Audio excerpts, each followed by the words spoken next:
And we are live, people. Welcome back. Welcome back to the channel. Listen, off the back, I am not happy with this lineup. I am not happy with this lineup at all, guys. I'm not gonna lie. The manager has gone with no strikers. He's once again started Garnacho and but one thing, he does have MAINOO, I think, starting in a more attacking position. And one thing that we took from the last game, and one thing that we have been saying on this channel for a long time, is that Kobbie MAINOO should be playing further forward. That is clear. It's been clear to me for about a year now. When I saw Kobbie, and I see people like Phil Foden and those sort of players, I know they're not defensive midfielders. Kobbie MAINOO, Phil Foden, those sort of players who want to play near the goal, short passes, dribble with the ball, quick giving goals, get your shot off, those sort of players, don't play them as defensive midfielders. Don't play them as box-to-box. They're not that. They are link men. They're attacking midfielders. And if you want to call them number 10s, you can call them number 10s. They're not the traditional number 10s. They're not the Neymars, Ronaldinos. And they're not the maverick footballers that can go left, go right, do everything. A number 10 is a footballer who controls the game. Not dictates the game like Rodri and Carrick do. Those are dictators, but everything is played through the number 10. So the number 10 is usually the best footballer on the pitch. The footballer that can do everything. That can, like I said, that can dribble, that can pass, etc. Right?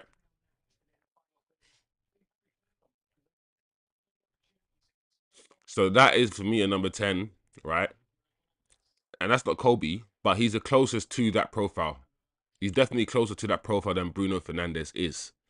So out of the two of them, you play Kobbie in the 10 role.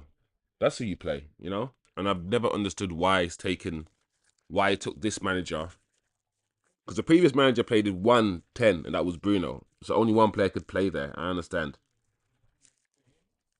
But it took this manager so long just to play Kobbie in one of the 10 roles. There's certain things that the manager does that I think are questionable. I think not starting a striker today against Crystal Palace at home, when you're supposed to have the onus, you're supposed to have, you're not going to start a striker today. Really. And not only that, persisting with Garnacho, even though he said himself that Garnacho cannot play inside 10. When he comes out and he says certain players can't do certain things, right? And then he continues playing them there, it makes me really sad. Because I'm thinking,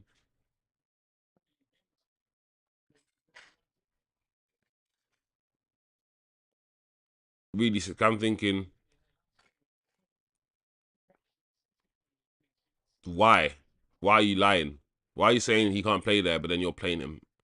If Garnacho couldn't play inside 10, for instance, why has it taken you so long to play Kobbie MAINOO there and try out other things?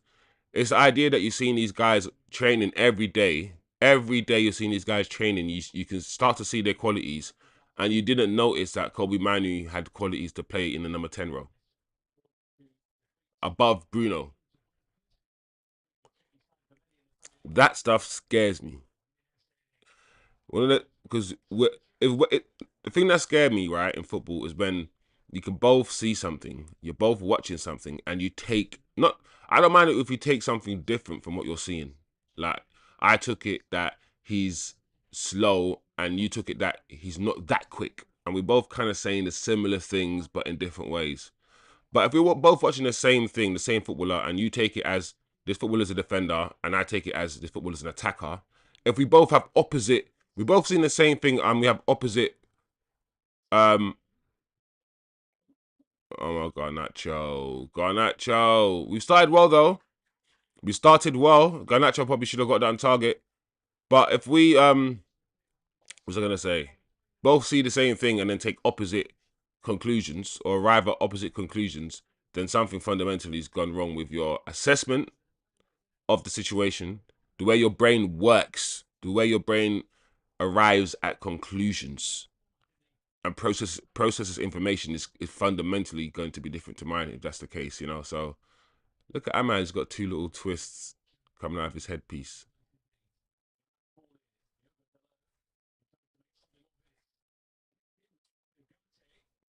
Yeah, we haven't started badly, despite this weird team that the man just picked.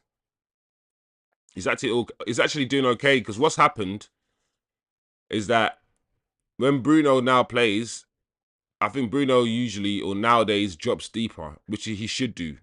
If you, that's what happens to attacking players anyway, like Bruno or number eights. They should understand the game better and start. Wow, hit the post. Mainly hits the post. Man, we're getting closer. Despite the fact that I didn't like the team, we're playing all right. We're keeping the ball well. I like the fact that Kobbie, like as I was saying before we hit the post, is he's the one kind of playing as a false nine actually, not Bruno. Bruno's actually in the double pivot with Ugarte. You got Kobbie playing the number 9 role, so Kobbie's playing up front, and then you got Ahmad and Garnacho in the 10s. So it's quite interesting because do you know what? I tell you why this is upsetting me. It's upsetting me because we've had Kobbie for 3 years, and people like me have been screaming for him to play in the attacking role. Oh my lord, Ahmad, what is that? Playing in the attacking role, yeah, for years, yeah. And we never needed to buy all of these players and do all of these things, yeah. Just like when you buy 100 players, yeah, to play there, and then you realize, oh shit, Kobbie can play there. Oh, Kobbie can play the false 9. Oh, Kobbie can play the 10. Oh shit. We've now only realized, yeah, Kobbie's a better is an attacking player. And in 5 minutes, he's better up front than Rasmus will always be. And it frustrates me because I've always said, bro, sometimes it's not about positions. Sometimes it's play the best footballers, bruv. Sometimes, yeah, you'd rather play someone like Kobbie MAINOO in a 10 year over hojlund. Not because he's a better striker, because he's a better footballer. So he's going to do better things on the pitch.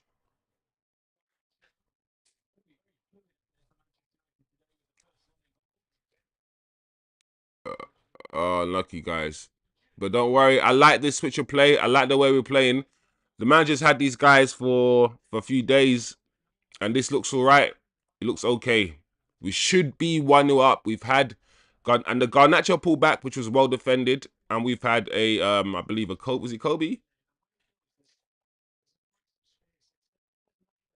Who hit the post as well. I think did Kobbie hit the post? I can't remember who hit the post. Well done.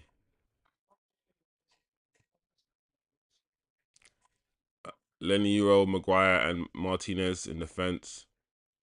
And like I said, our wingbacks are holding the width now.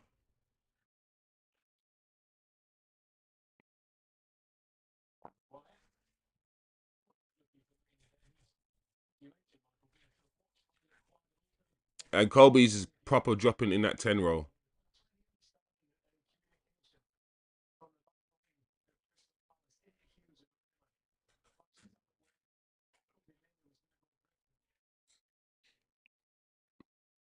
Ah, hit Kobbie in the hand. Hey, Kind FC, man, big up yourself. Thanks for joining as always. Kobbie already a better striker than Rasmus to bomb to bumble. Yeah, man. Yeah, man. It's true. It's true. Like sometimes, yeah, it's not even like that. Oh, that's a good chance for Crystal Palace there. That header, 9 minutes in, Crystal Palace. I thought that was going in. You know anytime I see Onana planted, I'm worried because when Onana doesn't dive, it means it's close. It means it's going in. When Onana doesn't dive, it means it's a goal. That's funny, but it's true. When Onana's planted like that, it means it's going in.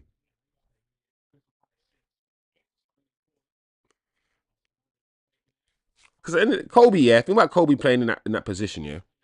When he can control the ball, pass it, and link play, and all of these things, yeah. And I like Zirkzee, yeah. But if I told you, yeah, that Kobbie can do a lot of what Zirkzee does, anyway, then would we have got Zirkzee? And I don't mind Zirkzee. I like Zirkzee. I ain't got no problem with Zirkzee. But clearly the manager doesn't like Zirkzee. Like, I think all of us who like Zirkzee can at least come to the conclusion, yeah,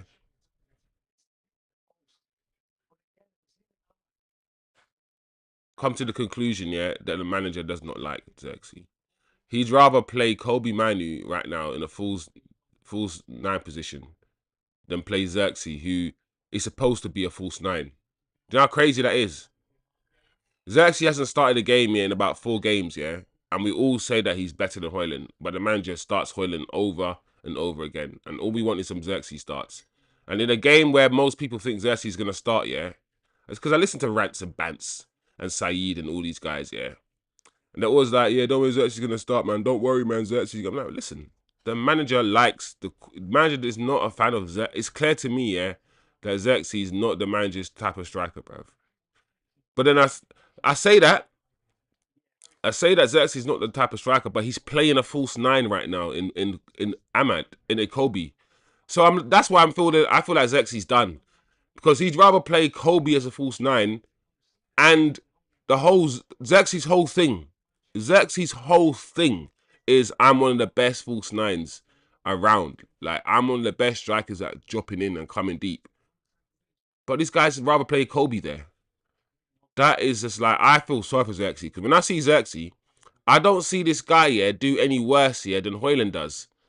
But he's in the trenches, Zirkzee, bro. There we go. Can we counter attack from this position? Bruno is offside.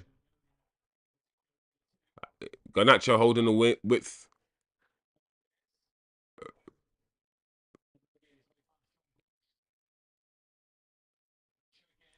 We're not running into space, man. Oh, no one's there, man. Why? That's where we need a striker. When Onana didn't come for the cross, I thought we were finished. Yeah, yeah. It's the patterns, man. When Onana is planted, yeah, it's a goal. It's that you got to recognize the patterns now. I'm a good pattern spotter. That's why I feel like I'm good at analyzing football, because I see patterns really well. Nana gives up, man. When the ball's going in, like into the corner, he's not diving for that shit. He's not. He's like, welp. Nana's like, welp. Come in! Oh, corner. Unlucky guys. Kindness. Let's see what they say after the match. Supposedly there's a bug in the camp. Oh. So what you're saying, kind of see there's, I didn't know about that. So there's some illnesses going around. Because it's also odd. Like, he loves Hojlund. He hasn't started Hojlund. Both strikers on the bench. If both strikers are on the bench, something seriously has gone wrong. Either the manager's either pissed off with both strikers, either he's shown a message to the board that, listen, these two strikers, I don't like them. And that's not fair, because I feel like Zirkzee's all right. Zirkzee's cool. So I hope kind of see something's going wrong and he's a bit, oh, unlucky. And he's a bit unwell. Because that's rude, I ain't gonna lie, guys. And this manager, I want him to stay. I like him. I like his style, all these things. And it's not about player FC. So at the end of the day, I always say I have my favorites, and I tell you my favorites are so you guys can know my biases. I always feel like be open and honest, yeah, with your bias, so people know that you're biased towards certain people. So they know that when you're talking about certain people, there's a little bit of objectivity mixed with bare feelings. And I'll be honest, I'm biased towards Zirkzee, yeah. So I don't want Zirkzee to flop at this club. Corner again. Oh, we are putting Crystal Palace under pressure. Don't shoot. There we go. I reckon we'll do you know what? I think we'll score and I think we'll win this game, guys. We're not playing badly, despite the fact that I'm annoyed about this lineup. Oh, you should cross it in.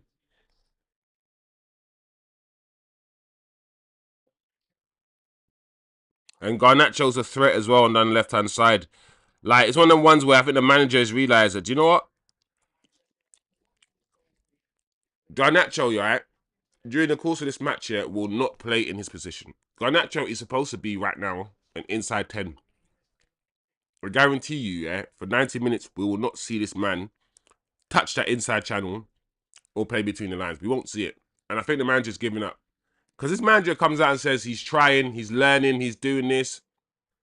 And I'm watching this, I'm like, bro, for 15 minutes, yeah, I have not seen Garnacho, yeah, pick up, yeah, that inside 10 position at all.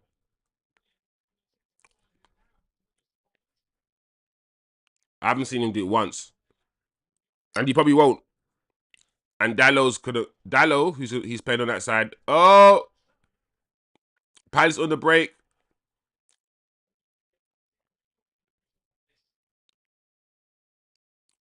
Almost scored Palace there. Oh, saved by Onana. Headed clear. Palace are putting us under enormous pressure. I think that's going out for. I think that's going out for a throw into United.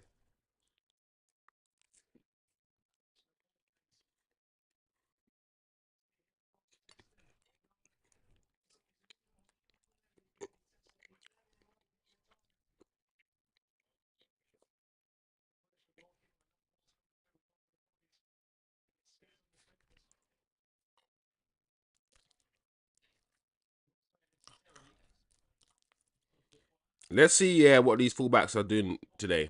Because I already feel like, yeah, Dalot's playing better today than he's played before in the first 15 minutes. I've already feel like that's happened. And I reckon that the news, yeah, I always think about what happens when the news filters through that United are buying a striker that plays in your position. What happens to you mentally? Because Dalot now knows, yeah, that we've got Dorgu. Dorgu is in, right? And I've done a YouTube thing, as everyone does. You see clips. Then I thought to myself, let's not do the YouTube thing. Let's watch some games. Let's watch some Salzburg games of this guy. Oh, sorry, Lecce games, whatever you want to call them. And I watched the games, and I'm like, this guy has got potential, this Dorgu guy. So I know that Dorgu can play left or right, but I reckon you probably play on left wing back, which means Dalot's time at left wing back might be coming to an end. So today we might see some Dalot play. Look, Dalot's already beaten his man twice on the left hand side, I think, already in 18 minutes. When man them start feeling the pressure, let's see what happens.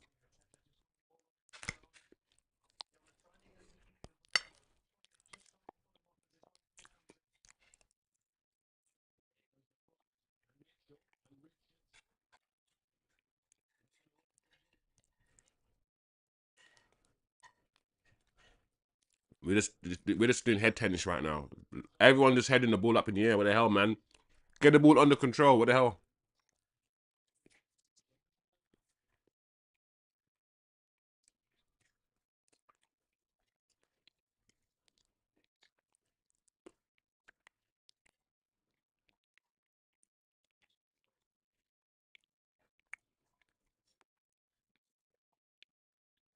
Kind FC. Big up yourself as always. I liked how Ahmad sensed the danger and put the banners on. Ahmad's weird, bro. Ahmad, yeah.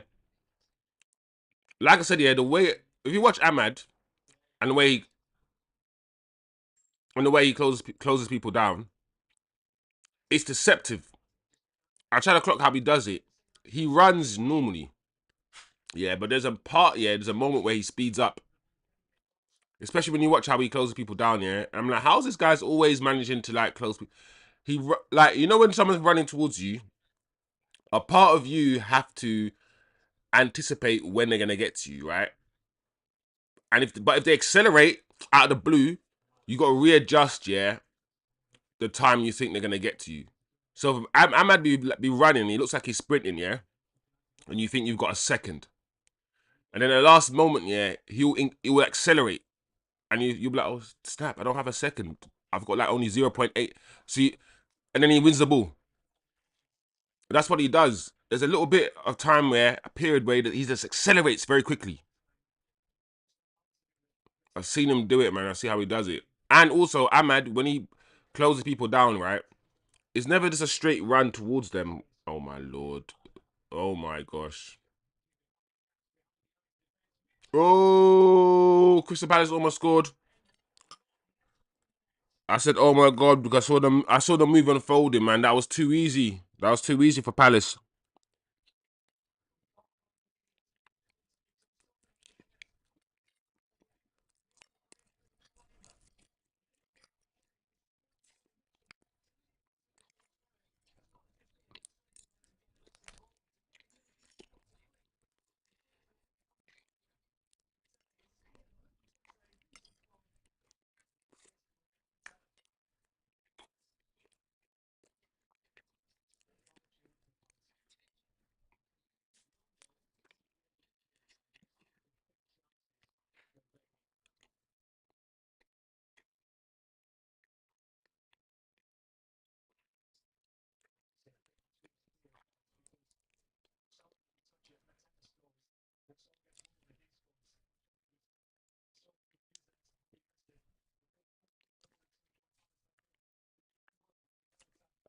I'm not gonna lie, guys.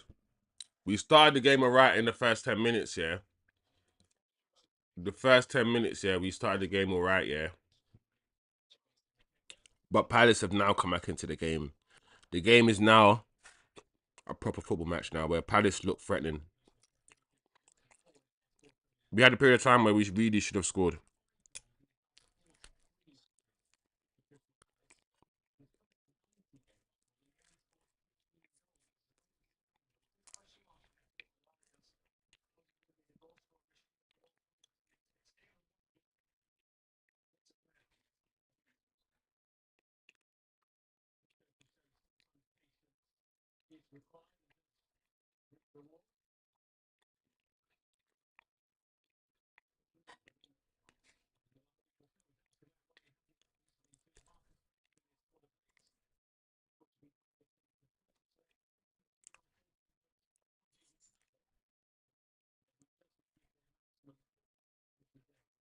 There we go. Can we get a movement going?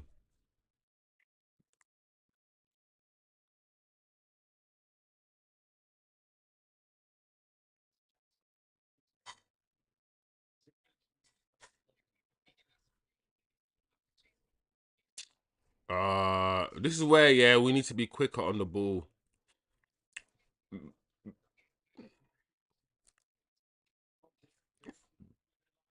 Oh wow, you got to try to step up, and he got passed through.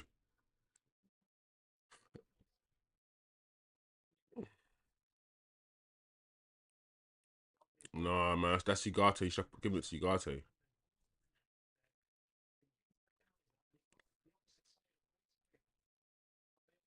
What's funny about watching Man United, guys? What's funny about watching Man United now? I'm always more interested, in what the second half team is gonna look like now. I'm always, I think now because I'm understanding how this manager he starts games badly. As in, I don't have faith in the manager's lineup, starting lineup because he usually starts Garnacho and Rasmus, and then he usually brings on like Zirkzee and the footballers afterwards. So I think I've now got into the mode where I'm more looking forward to see what happens in the second half of this team and his changes than the start of the game, because I know the start of the game is going to be, you know what I'm saying? You know what I'm saying? I feel like we usually play our best football in second halves anyway.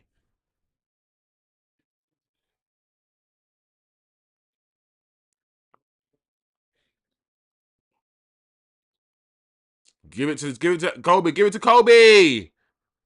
Oh man, that's so our decision making is so bad in the final third, man. But it would improve. I think cohesion. The more you understand the players and you understand where they're gonna run and where they're gonna be, the more you just understand your colleague, the better and the more cohesive the football's gonna be. I think that will come over. Hopefully, that will come over time. But in the final third, it's almost as if the player with the ball, doesn't know what the player who hasn't got the ball is gonna do, and once the player with the ball releases it, like the player who then receives it doesn't know where. Like the cohesion is not just not there in the final third.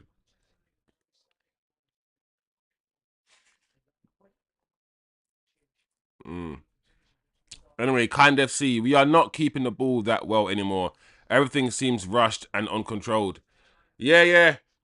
Sometimes I feel like when we started the game well, yeah, and because we haven't scored and we've allowed Crystal Palace back in, they're just now more. We've allowed them to feel more comfortable on the ball.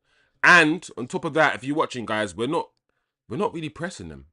We're not pressing them at all when they have it at the back. Oh, that's not good. Garnacho. Oh, yeah, man. Like I said, we're gonna watch a 90 minutes, yeah, where Garnacho is not gonna play that inside channel. Look at Ahmad. He's basically playing as he's playing the inside 10 on the right hand side really well. We haven't seen Ahmad, right, touch the touchline at all this match. We've seen him do it a few times, but Ahmad often is in the inside 10 channel. We're not going to see Garnacho in the inside 10 channel on the left hand side. He's going to hog that touchline.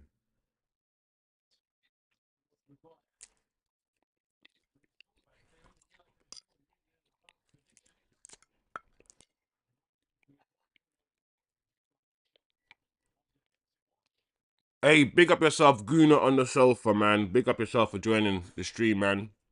Even if you're just passing through, I appreciate all the little comments, man.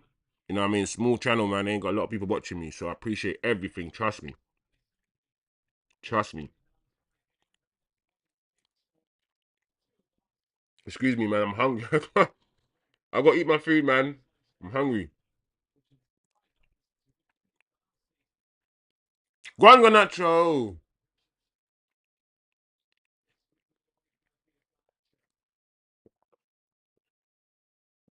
Drink my tea. You know them ones. Oh. The game's end to end, yeah, but both teams are lacking quality in the final third. With United, it's more decision making than just absolute quality.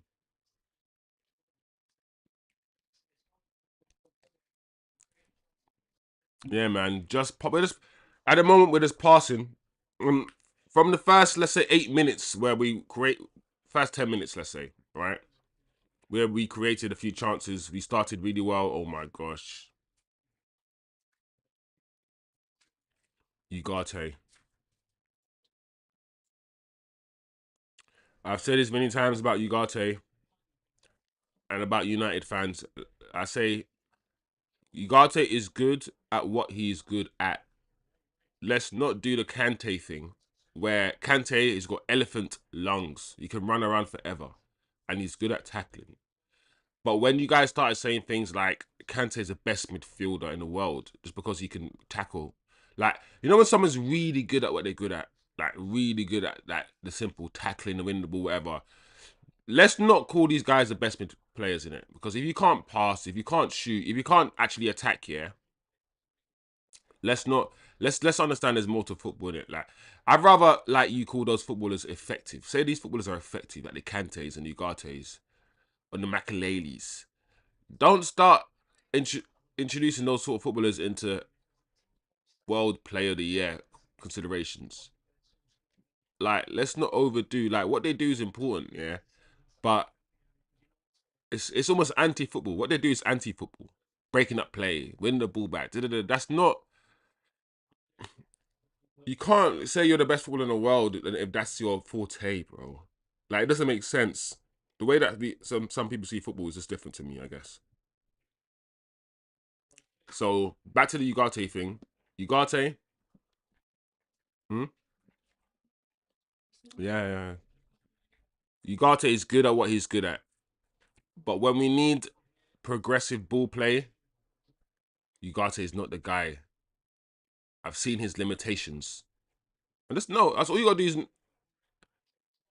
do is understand people's limitations, man. Garnacho is gonna do the same thing over again. Go down outside, cut it back, cut it back. We don't have a ball playing midfielder, which is the problem. And the way that the football's going, I feel like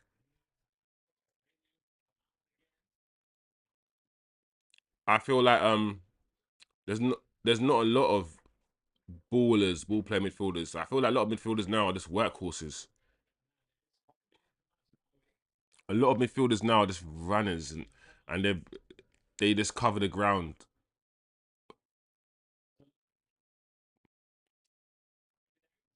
This is better, guys. Keep the ball.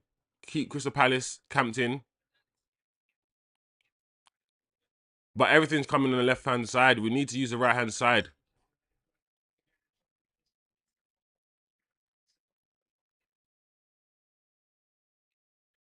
I think we're trying to overload, innit? We're overloading on that side, or we're trying to. But we're not getting, we ain't getting out the numbers. We need to outnumber them on that side so we get like a 3-on-1. Or sorry, 3-on-2 or 2-on-1. We just can't get that at the moment.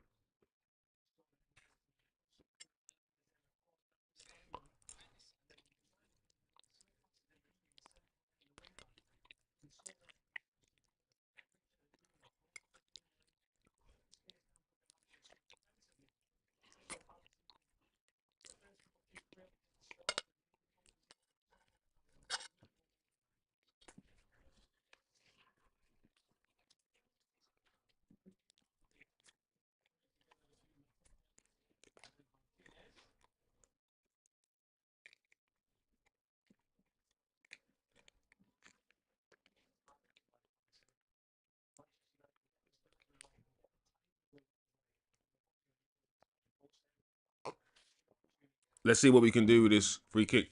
It's quite a deep free kick. It's nearer to the halfway line than it is to the goal. United don't usually take these long free kicks like this. Yeah, yeah. A waste. A waste.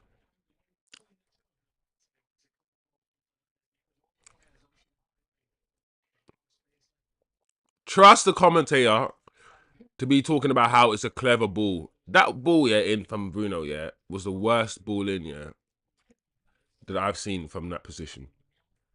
And trust the commentator to see what we all saw and be like, that's a clever ball in. I'm like, let's not even like, you don't even need to know something crap has happened and you're still trying to find a way to praise it. Well, it's not, it's a good idea. No, it's a shit pass, yeah, but the idea was good. So they say it was a good idea. Listen, how about, yeah, that was a piece of crap and we just move on. Like, I don't mind, yeah, when we praise Bruno for when he does something good, when he scores good goals and we praise it. When he's doing shit and people are still trying to find a way to be like, well, it's a good idea. The idea was right. I'm like, bro, this no. Let's not baby the captain. Let's not be like, well, at least you thought about it. No, let's not do that.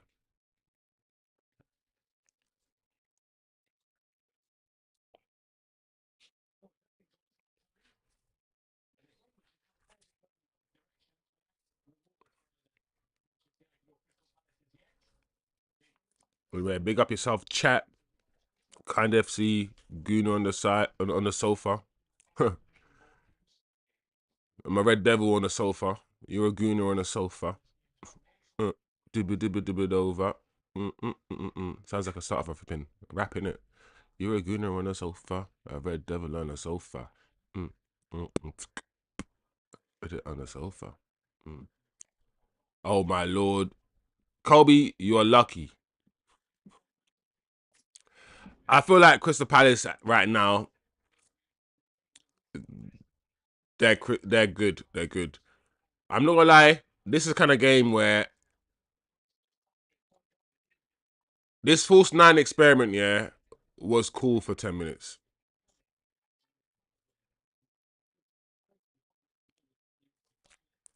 I feel like the false nine experiment was cool for about the first 10 minutes. And now I've seen it for like 35 minutes. I'm like, I need a striker. Yeah. Even if it's Zirkzee dropping deep, like this is not cool. And I see Dalot and Mazraoui, they're trying their best. They are trying to bomb forward. I see Dalot trying his thing, but we need attacking Oh, Kobbie. Kobbie, I'm not gonna lie, yeah. When you miss a pass, yeah, you can't spin around, yeah, and swing your arms. As soon as you miss the pass, Kobbie, you gotta be trying to get the ball back, bro. It's not kiddies football where you miss a pass, you miss a goal, and you just swing your missed. You ain't got those 2 or 3 seconds to be like to contemplate your missed pass, man. You gotta be locked in, Cobes.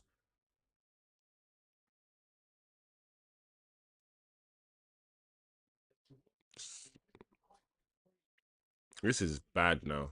This is getting bad. The football.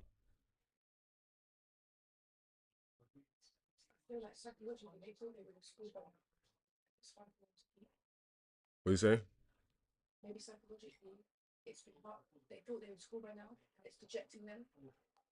Yeah, maybe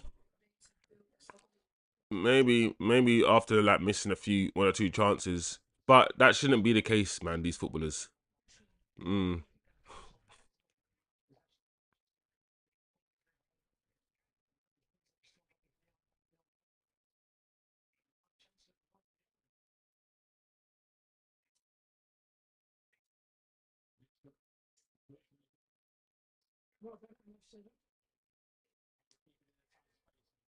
Oh, I'm mad.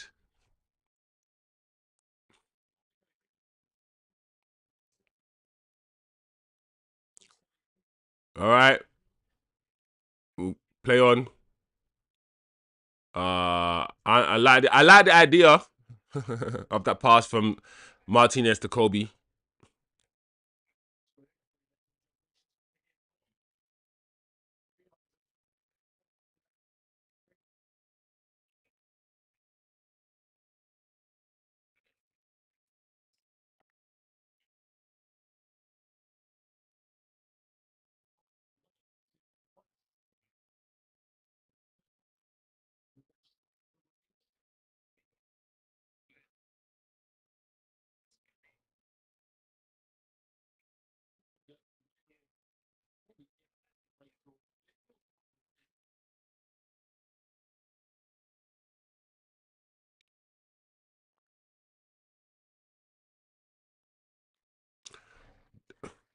The spaces that we're finding, we're not finding those spaces anymore as well.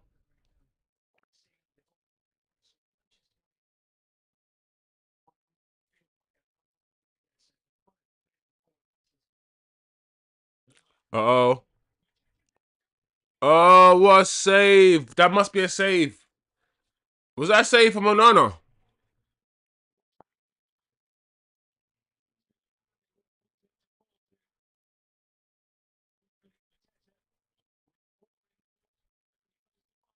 It looks like it was side.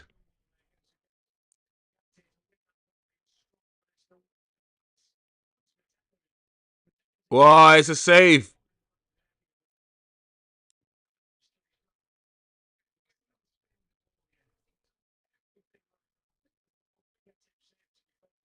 Yeah, great save from Onana. People don't want to think about me, yeah, and about other YouTubers, yeah.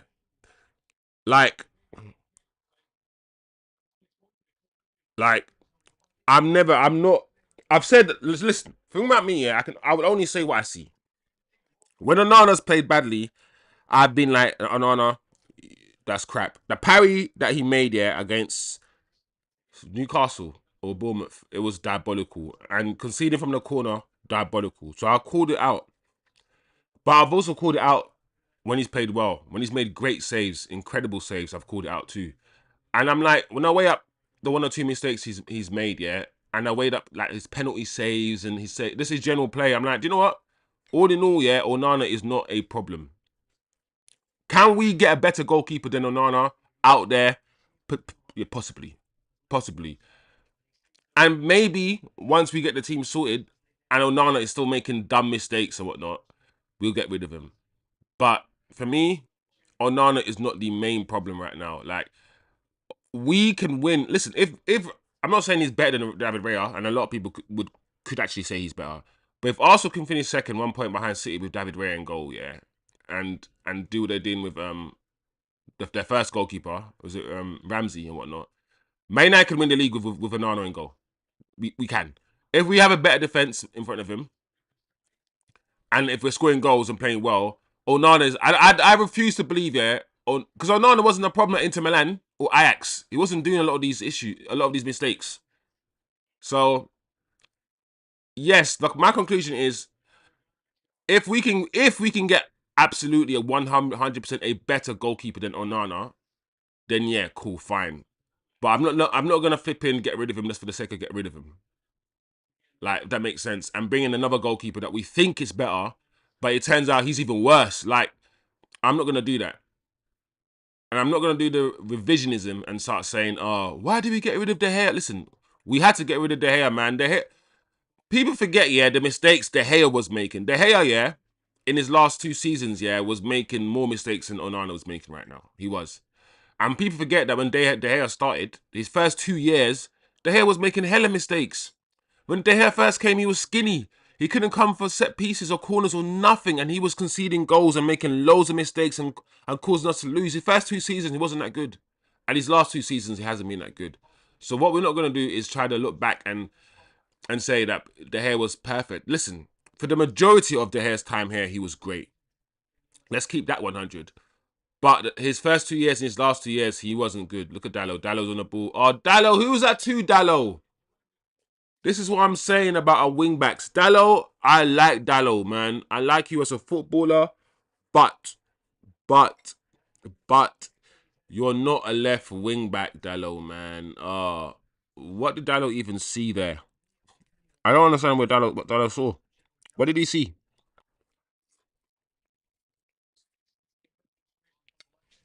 Anyway, let me see what your comments are saying. Turkish United needs to capitalize on the chances now. I agree. I think the time to capitalize on chances and to settle the game has gone. You know, now Palace are truly into the game now. Turkish, unfortunately,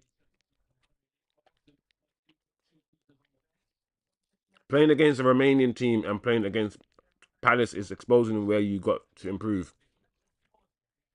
Yeah, one thing the manager said, yeah, which is clear for everyone, is that we know playing in Europe, different pace and there's a different tempo about the game. It's genuinely slower, right? So the manager said, listen, we played all right against the team in Europe, but playing in the Premier League, where you get less time on the ball, less time to think, less time to process the data and know where you're going to pass. So you've got to be so quick. That is different to playing in Europe. And we're seeing that. We're seeing that now. Thing with Onana is that he does actually make some serious saves, but he can also play badly because he gets in his head. I think the Onana issue, if you're gonna call it an issue, because I see like loads of goalkeepers make mistakes. Like this weekend, there'll be loads of goalkeepers who make mistakes, worse mistakes than Onana makes. So goalkeepers make mistakes, but I think Onana, there's two things. I think Onana, I actually think he suffered. Ooh, what did I say he suffers from when he imposter syndrome? Yeah, and I think imposter syndrome happens more with black people because I think black people were always told that we don't belong. Anyway, right? Black people were always told we don't belong. I feel like when Onana speaks all confidently and whatnot, I reckon he believes it, but he doesn't believe it because it's like when Onana's having a bad game, yeah, he has a bad game. It's not like he makes some good saves and he makes some bad saves. His brain's almost switched off, and that's what worries me more than anything about Onana. I feel like people talk about his diving technique and about his size and how he's too big and all these things. I don't care about that because I've seen Schmeichel, who's big, and I've seen Peter Schmeichel's son, who's big. I've seen Oliver Kahn, who is big. No, don't chat shit to me. I've seen goalkeepers who are tall and lanky like Edwin van der Sar, and I've seen Fabian Barthez in it. So don't chat shit to me about his size and all that stuff. Just be quiet. I've seen David Raya. I've seen like goalkeeper. In fact, most goalkeepers are not skinny like David De Gea. David De Gea is actually most goalkeepers are quite.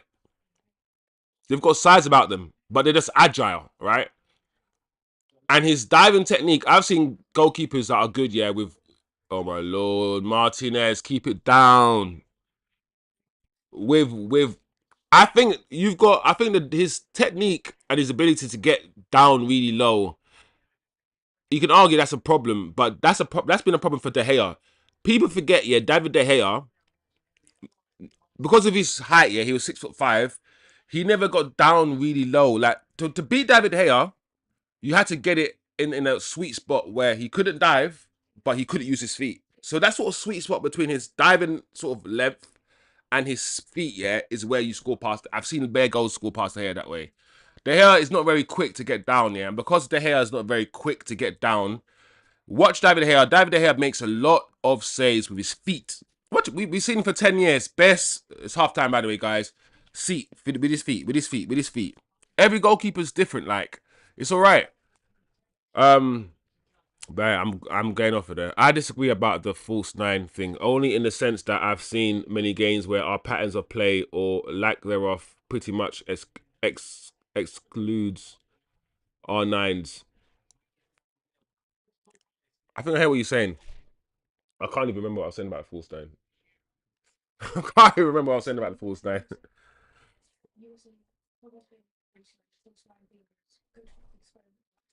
Oh, as in you want to see more of it? Oh, I think yeah. I mean, I don't mind seeing more of it myself. I guess.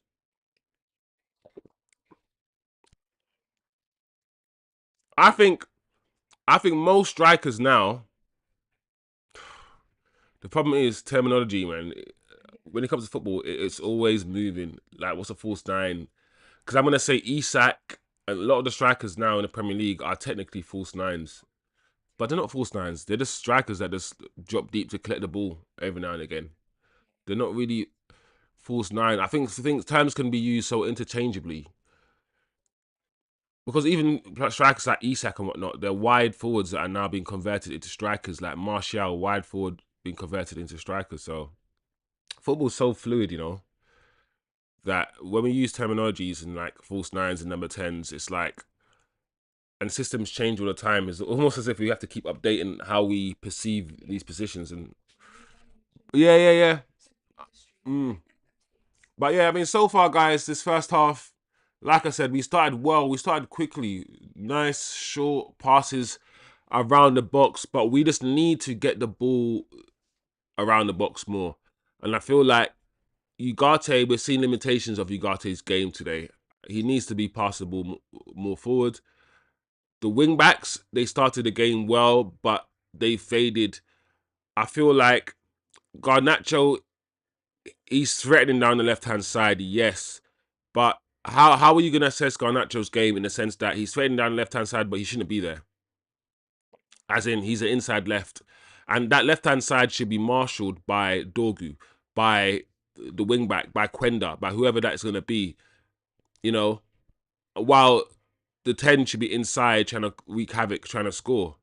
So, as good as Garnacho, I don't even know you can say Garnacho's been good. He's been threatening, but we could have been more. Could we be more threatening if Garnacho was actually playing the position that he's actually should be playing? Ahmad, we've seen a little bit of Ahmad, but Ahmad Ahmad struggles in that 10 position to put his stamp on the game. The best of Ahmad. The thing is about the 10 positions. To play those 10 positions, you got to play between the lines, right? So you have to have really good control, really good first touch, the ability to turn, all these things, and you got to be strong, right? And the ability to play in hardly no space. Ahmad can do it, right? But Ahmad obviously looks best and is more threatening as a wing back now. I think we've all seen. We're not saying Ahmad is not a better 10 than he's a wing back, but what I'm saying in this system, the wing backs get a lot of space, man. They do get a lot of freedom, and whenever Ahmad's in a wing back position, he just looks more threatening. We look more threatening, and we're a better team. Most of Ahmad's better work, his goals, assists, have come from the wing back position. So yeah, I'm ready. I'm ready. This is what this manager needs to do halftime.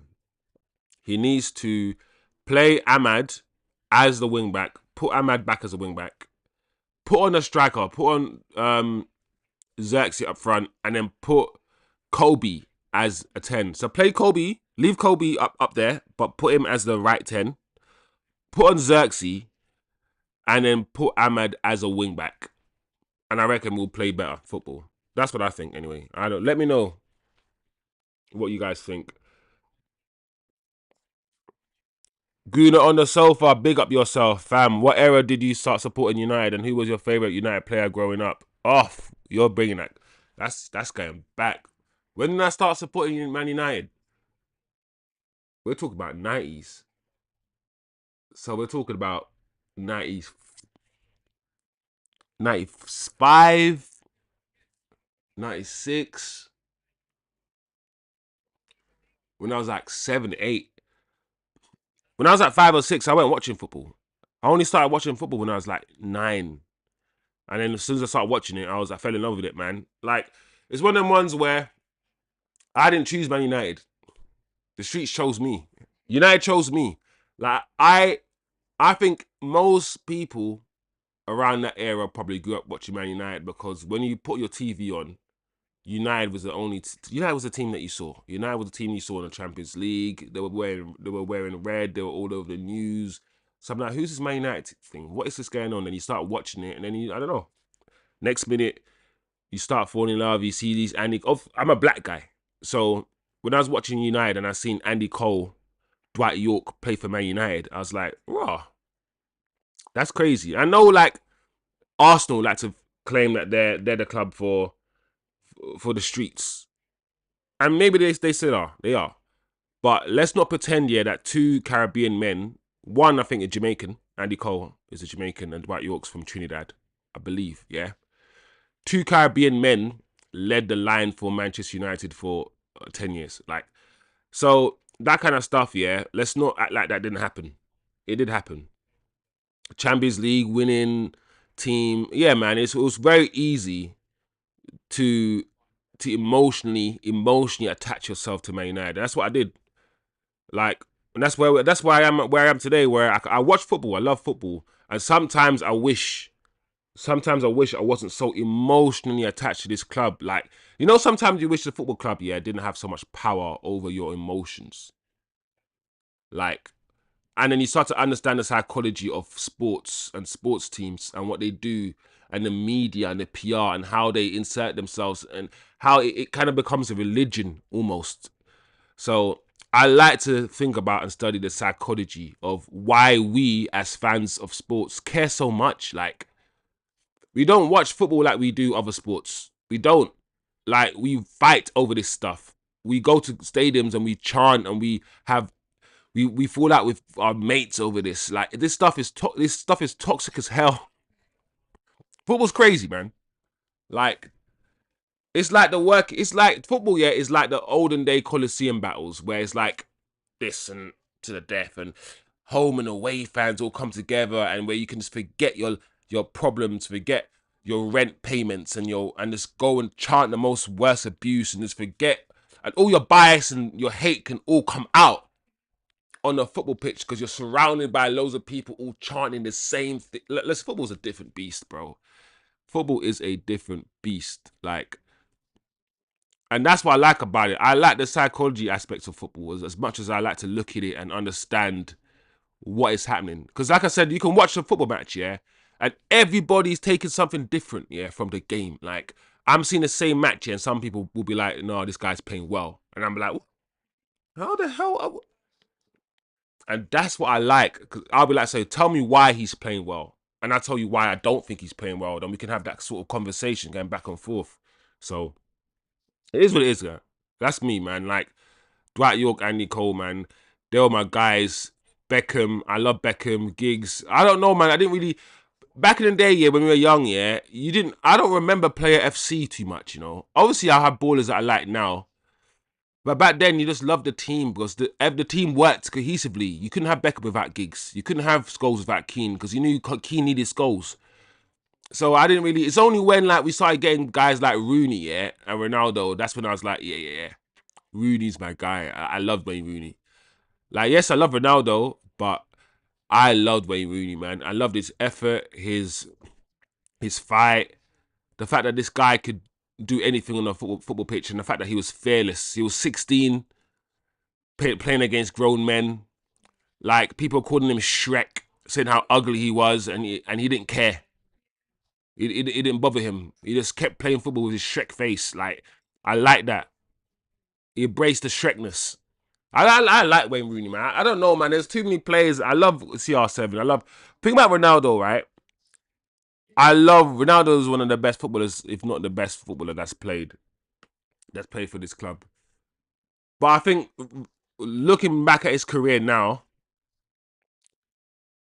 it's almost as if my brain is trying to revise what I saw.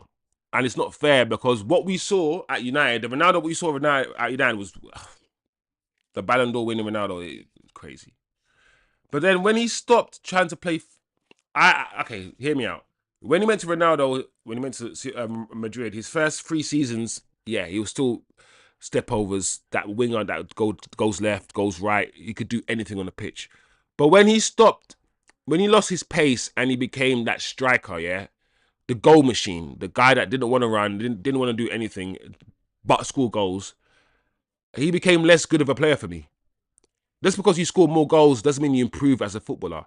You decided to stay up front, and Benzema, Gareth Bale, Modric, Kaká, Di Maria, all the best footballers in the world fed you for about a decade. You played with the best footballers in the world that fed you for a decade, and you scored a million tap-ins. So I feel like after a while, he just became just a stat man, just a guy who wanted to score loads of goals because he understood that it wasn't about how good you were, it's about how many goals you scored. And football became just a goals and assists thing. We never really cared about goals and assists 15 years ago. We never did, really. Ronaldinho was the best player in the world, not because he got the most GA, but because he was the best player in the world. Kaká won the Ballon d'Or, not because he had the best. You get my point. People weren't getting Ballon d'Ors for getting GA. They weren't. We weren't looking at just GA. We never did. Those two, the Messi Ronaldo 10-year period, that fucked with everybody's heads. And everybody changed the way they looked at football to just output driven, output driven, output driven, output driven. Before there's output, there needs to be input. Football's a team sport. Eden Hazard never got loads of goals and assists, but I'm telling you, every Chelsea player will tell you that he's by far the best player on that Chelsea team, and everything came through him, despite the fact he never got amazing goals and assists. We're going to lose. We're going to look back, yeah, and because of goals and assists, we're going to think some of the best footballers are shit. We're going to think Mo Salah is better than R9 and Ronaldinho by the time football's finished because of his goals and assists. Because most people won't have to... You don't need to watch football to talk about goals and assists. You don't need to understand football to talk about goals and assists. You don't need to. It's just an objective, quantifiable measure. So you don't need to be able to critically think. It's just a number that's higher than another number, which means that player is better than the other player. That's it. That's the assessment. On this channel, we don't do that. We can't. We're too old. We've seen some of the... We grew up in a time, as, you know, Bruno on the side, on the sofa said, I reckon we grew up in a time where we saw ballers. And we've seen too many ballers in our time to now look at the ballers now and be like, "Ooh, Haaland. Haaland's the best." No, man, I saw R9. I saw Inzaghi. I saw Vieri. I saw Crespo. I was living a time period where every flipping football team, from AC Milan to Inter Milan to Juventus to Madrid, Raul, it doesn't matter. It didn't matter. Like, African teams from Cameroon had strikers, to Drogba's, Samuel Eto'o's, the African strikers were all ballers. Like, we all grew up. I grew up in those times, so I can't look at Haaland and be like, Haaland's output, his goals, make him the... No, I can't do that, man. Because I have eyes, bro. Like, I saw what those strikers were doing, man. I saw it. So I can't do that. So I'm waffling. I've gone on a bit, but it is what it is, man. I love football, bro. And you asked me a question about the past, man. When you ask me a question about the past and what I like, bro, that's what you're going to get, man. You're going to get me going off on one, man. I can't... I don't decide it. I don't decide it. But I can't. It's back now, isn't it? I hear you. Let's go on the sofa. 17 was okay. All right, I got a lot of comments. I'm not surprised. Kind of see 17 was okay, but he's limited and can only play as a winger and not a 10, which messes up the balance. Yeah, 100% agree. Like, it's one of them ones where you'll get the best out of the player, but you're not really getting the best out of the team because the player's not playing in a position in the system properly. But the manager has to make something work. I think he's giving and going, man. He has to make garnacho work. He's not going anywhere, so it is what it is. Guna on the sofa. I hear you. Andy was us first though, but yeah. Andy was with Newcastle, right? So what are you saying, Guna? Are you a Newcastle fan? Talk to me, man. Where are you hailing from? Because you said Guna on the side, and you said Andy was with you first. So I'm thinking you're an Arsenal fan, but you might be a Newcastle fan. But I hear you. Same for me with Arsenal in the late 80s. Them man look like me. So I hear you. Yeah. I understand Arsenal. By the way, guys, the second half is about to kick off literally in a few seconds. I hear you. Arsenal, yeah. If I wasn't a Man United fan, if Man United didn't bamboozle me and capture my imagination at a young age, yeah, and force me to and do the emotional blackmail thing where I can't even, I'll be supporting Arsenal. I know I would. I would be. I'm in London. Of course I would be. Like, most of my mates support Arsenal. That's why I hate them. That's why I hate Arsenal. All my mates support Arsenal. I can't stand these guys. I can't stand my friends. That's jokes. But hey though. Yeah. That man looked like me. The team worked. Yeah, the team worked. So I wasn't really a player FC then. Obviously, like these days, I'll be like, yeah, I love Pogba and whatnot. But if the team is working, yeah. Oh, Garnacho! Oh, another fast start. One of you, Ugarte. Ugarte's getting closed down. Have we made any changes? It doesn't look like we've made any changes. Guna on the sofa. You said you came in during the 90s. Do you think you were spoiled as a fan? Meaning, is this era your first hard times as a United fan? A good point. A good point. I agree with you. I agree with you. Like, a part of it is that privilege, innit? A part of it is, of course, I was spoiled as a fan. I grew up in an era where Man United, just, all they knew how to do was win. And now we are struggling and we are to flip it. We don't know what to do. Psychologically, we're confused. We're like, this pain has been going on for a while. Like, how much pain are we supposed to be going through? Like, when do we call it quits? We're United fans, yeah. I've never been this discombobulated, yeah, as a fan base in my history. But this is the worst period in my short history. There's been times before where United have been relegated. I know that. I've studied the history and where we've been worse. So, but for my lifetime, yeah, I agree. There's definitely that notion of being spoiled of United fans believing they're this thing and they're not anymore. There's definitely that. Well, what word I'll use? You think you deserve something, you know? But yeah, go on, Ahmad. Oh man.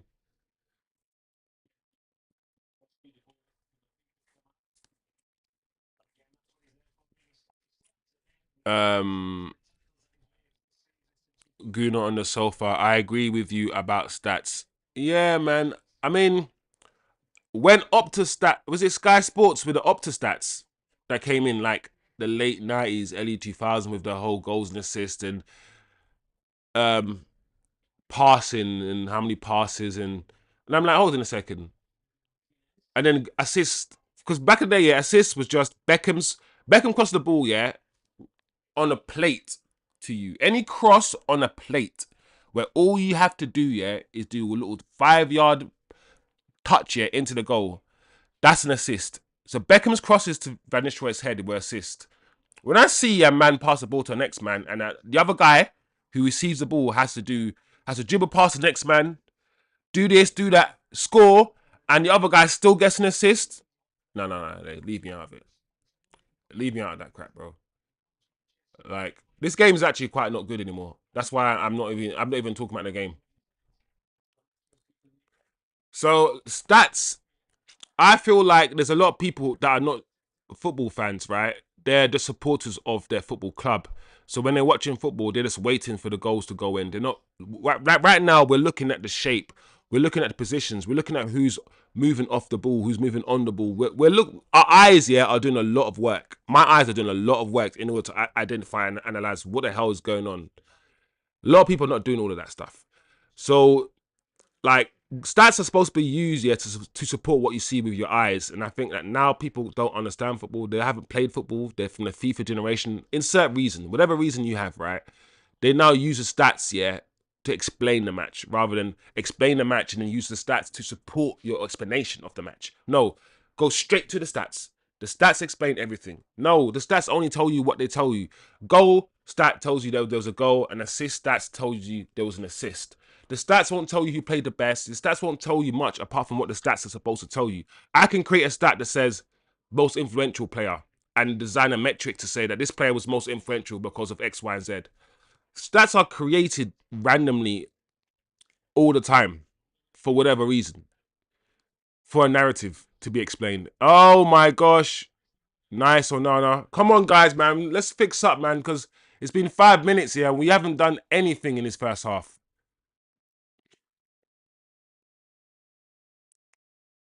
Come on, Ahmad. Finish! Oh, Bruno. Save goalkeeper. That's better. Oh. All right, Dems. Let me quickly read some comments. I'm trying to so hard, man. Kind FC. I was a Rooney guy too. I like Ronaldo as a player when he was at United, but I couldn't connect with him on a personal level. The selfishness just oozed off to him. Yeah. Kind of see, yeah, we got a similar outlook on a lot of things, man. Like I'm the same. His I want to separate his character from the footballer as well. But even as a footballer, I think he declined massively from the age of like 29, and he's declined so much. And it's because as a footballer, he relied a lot on his physical attributes, his pace and his agility. And when he lost those attributes, he became half the footballer. Whereas Messi never relied on those things. Messi was just technically gifted. So now Messi's lost like all that pace. Messi's lost the same things that Ronaldo's kind of lost, the physicality almost. And you can see that Messi's still a better player because he's just technically better. So yeah, I'm with you in that one.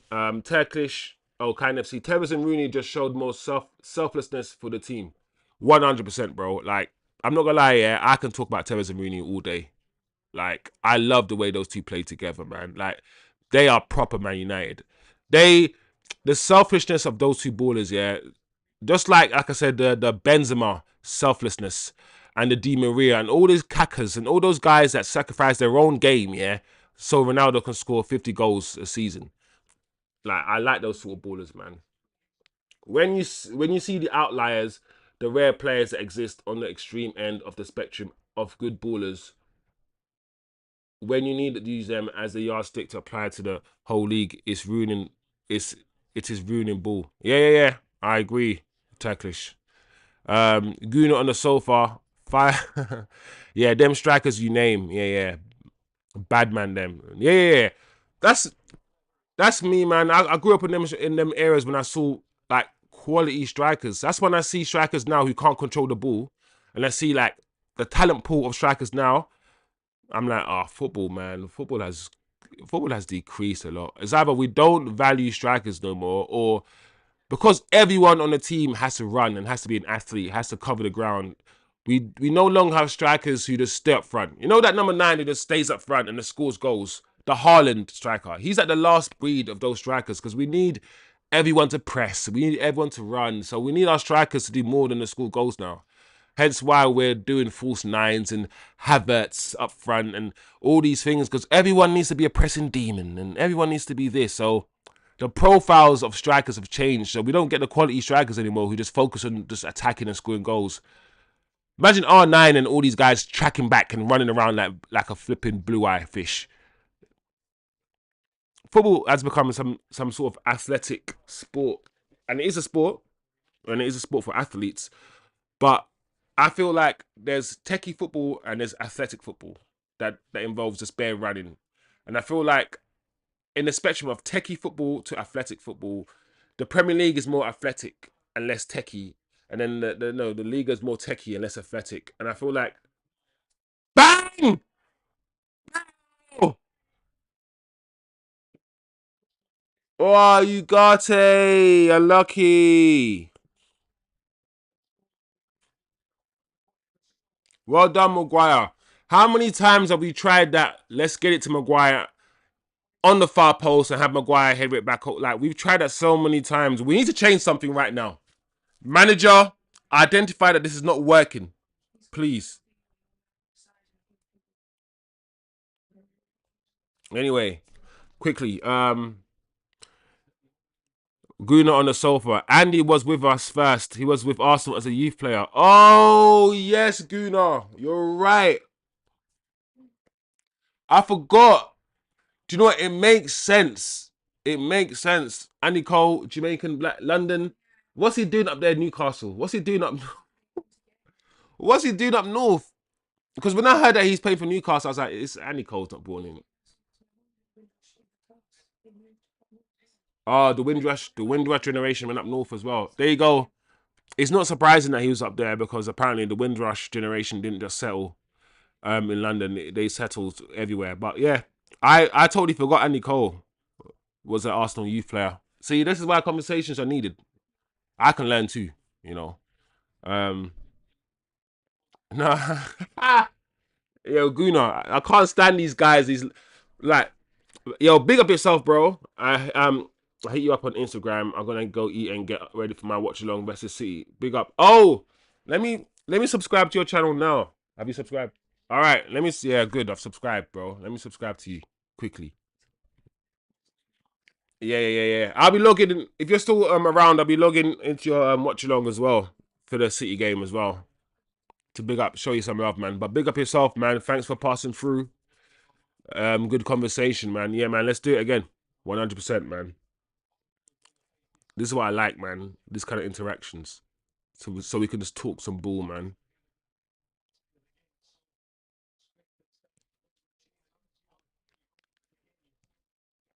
Yeah, the game is. I'm not like guys. The game is.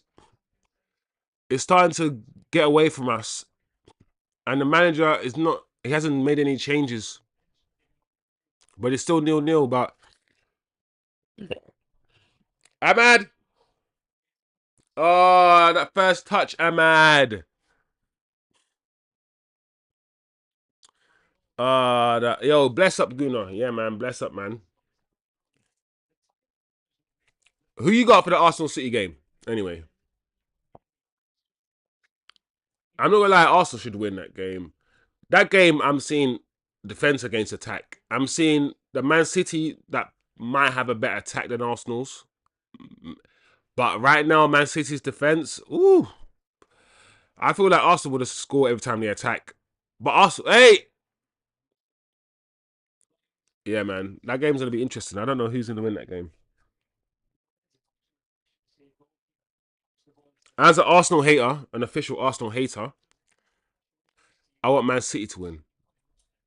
But I'm in the, I don't know, man. I'm in the pickle right now because I always say the same thing. My proximity, oh my lord. Oh, that almost went in, you know. Onana was planting again. Onana was, I don't know what, that, Onana looked like he was stretching or something, or posing. What was he doing, like, with one leg up like that? Like, what the hell?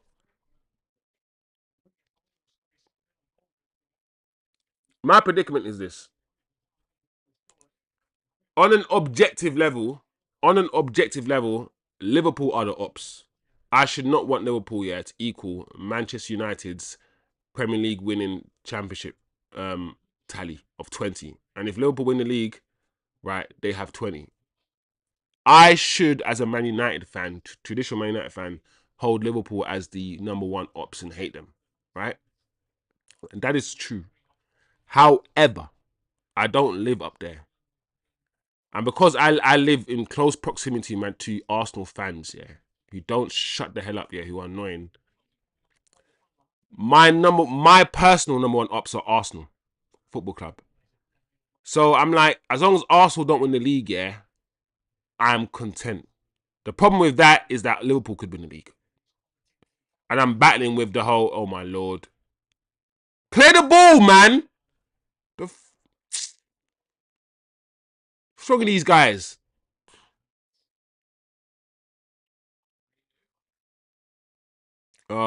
These lot are getting on my nerves, bruv. You know what it is? It's just, I feel like the front line, yeah, are all under 20, all under the age of 22. It feels like a bunch of kids are just trying their best to do some things right now. I feel like there needs to be a grown up in the front line right now.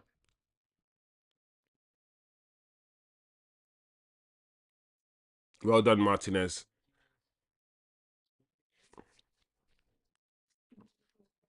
Um, Maz have been uncharacteristically sloppy today, Mazarawi.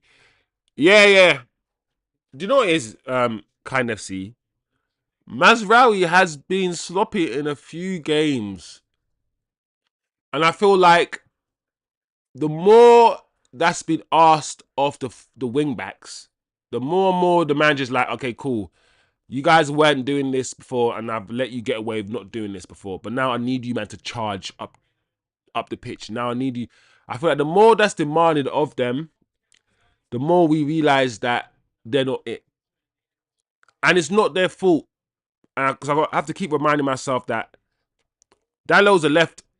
Dalot is a good full back, i.e., basic attacking stuff, cross the ball in, etc. That sort of stuff. Basic fullback attacking, fullback defending. I'm good at that. That is me.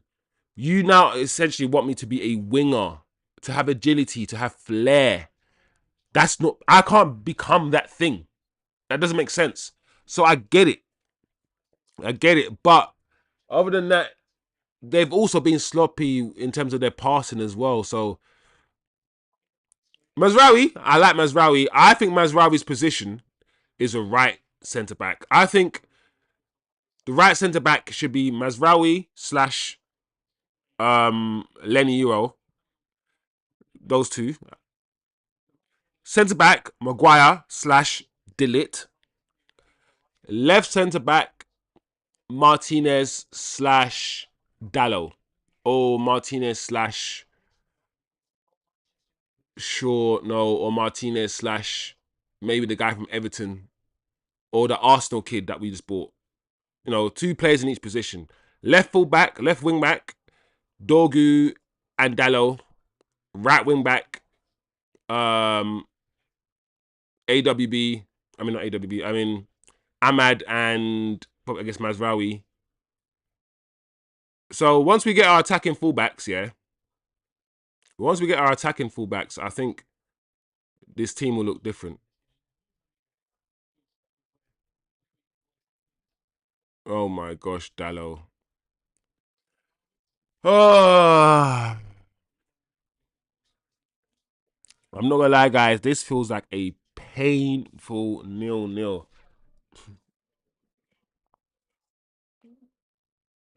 Let's form it.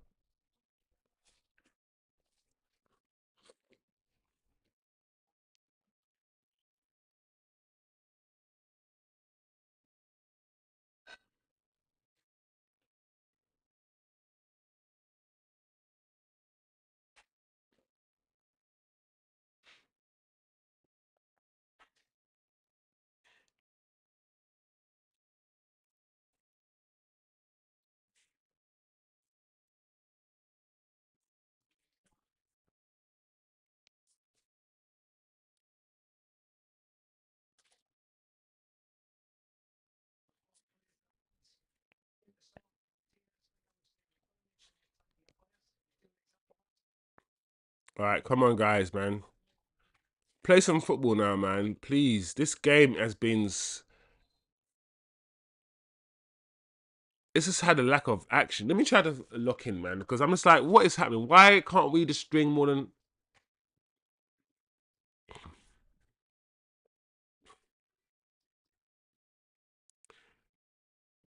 Oh my gosh.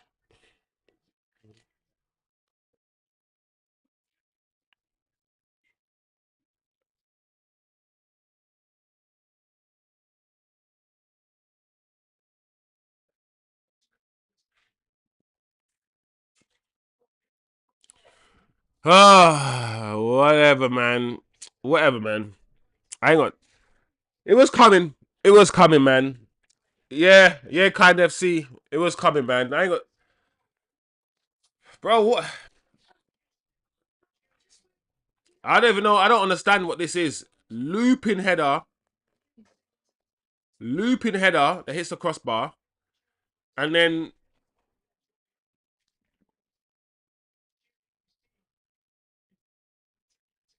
hit the crossbar.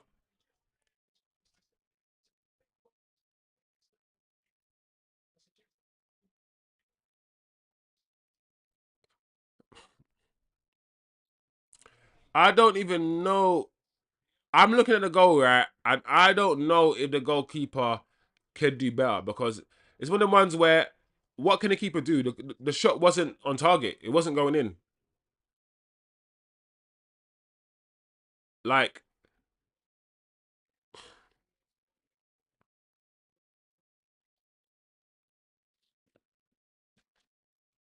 like I don't know.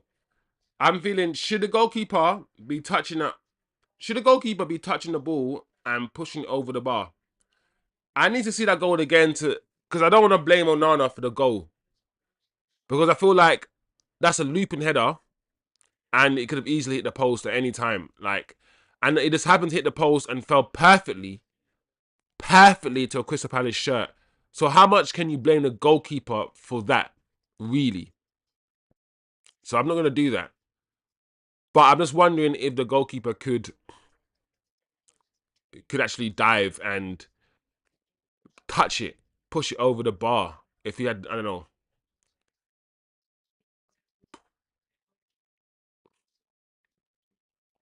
know, man. That sort of goal, yeah, to concede, yeah, out of nowhere, yeah, just a dinked ball into the box, and it's a simple looping header that hits the crossbar and bounces out, and those kind of goals, bruv, conceding those kind of goals, man, like especially when you've had opportunities to score yourself, especially when the manager should have changed it. We're not going to score.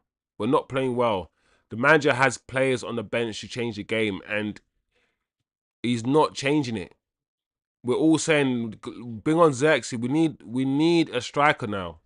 Like, this is not good. And once again, how many times have we watched Man United this season and we've said, you know what? The manager, it's not the manager's fault, yeah, that there was a looping header, right? He didn't plan that. The manager didn't plan that. But the manager could have made changes to influence the game, yeah, already. And he shouldn't have taken this long.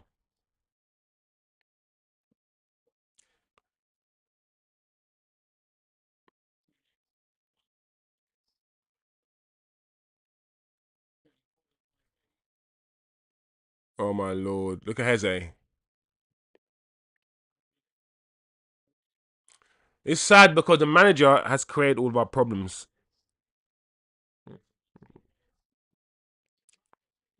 Heze just went through the whole team, you know. Heze just almost ran through the whole team. See? Crystal Palace have scored away from home. And I knew we were gonna like away from home we're not good. And the manager and this is the manager's fault. The manager my problem now is this, right? We've been watching the game for 66 minutes, yeah? 66 fucking minutes, yeah? And we've all been saying, yeah, this Crystal Palace side is not that good. If we just attacked, yeah, had our attacking players on, had our wingbacks on, attacking wingbacks, start with our striker, we will be doing better. This manager, yeah, is not taking the onus to the team. He's too scared. He's playing all these defenders as wingbacks. Play attacking players as wingbacks. Play a striker. And now he's gonna bring on Zirkzee.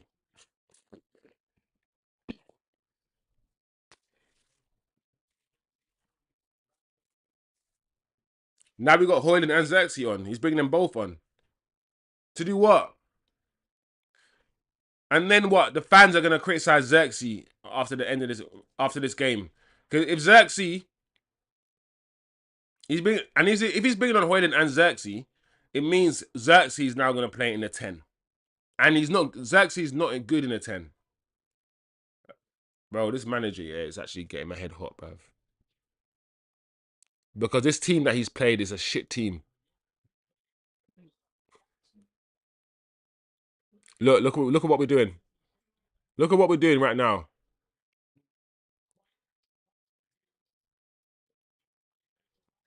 Don't let Eze on the bus back to London. All the Man United fans in London. Oh, he's taking off Kobbie.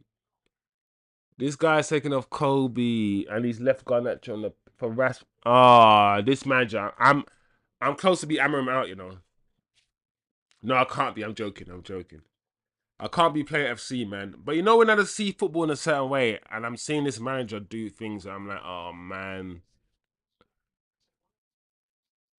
So what? So what's happened?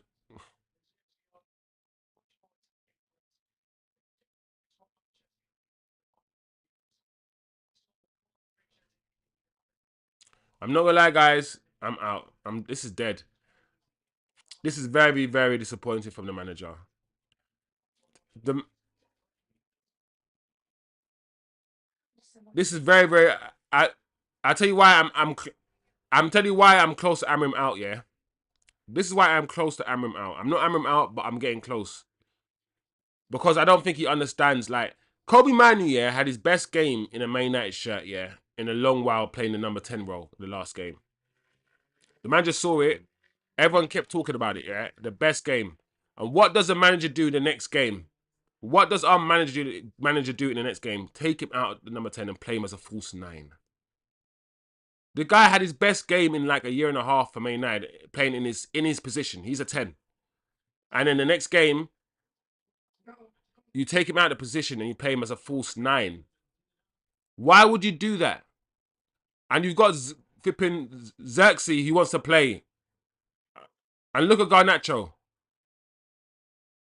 You've left Garnacho on the pitch and he's not going to do any. Look at him. He's struggling, Garnacho.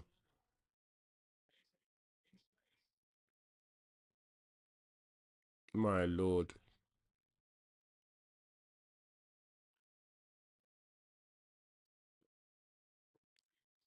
What's happening here? How have we set up? Kind FC, how have we set up now with Zirkzee on the pitch? How do you see the game? Because I see, for some reason, I don't know what it is, what's going on. I see Zirkzee playing as a striker.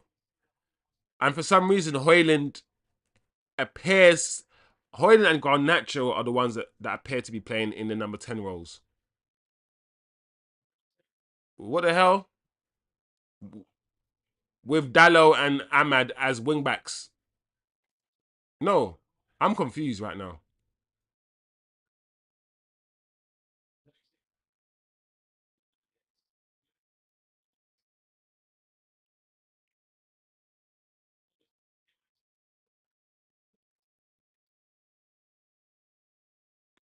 Bruno! Bruno so shit! It took too long, Bruno! Oh, Ahmad, keep it down. Bruno...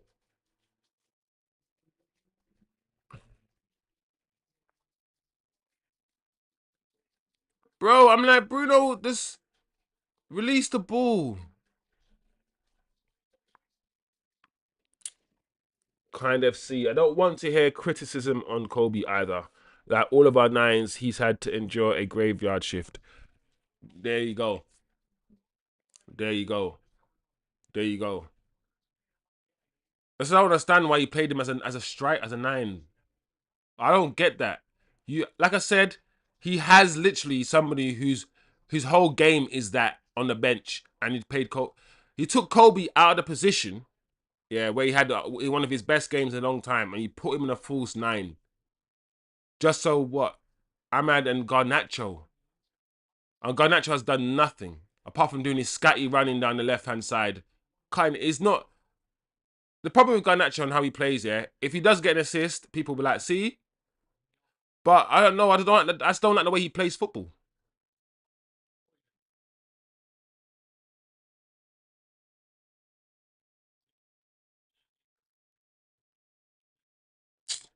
This is crazy, bro.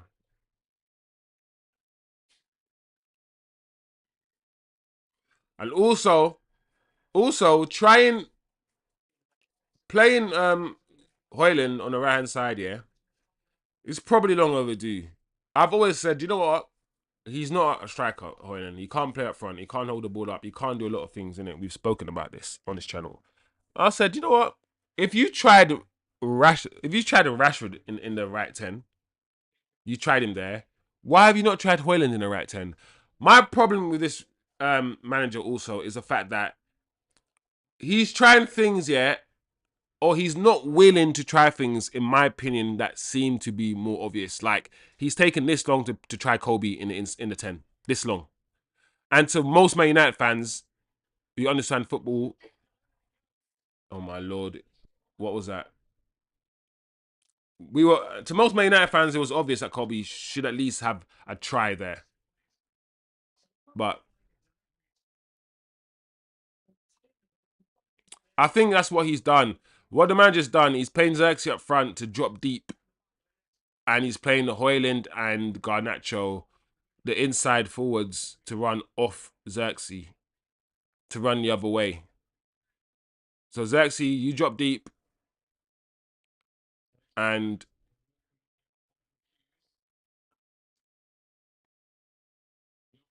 but I don't know if that works. We'll see.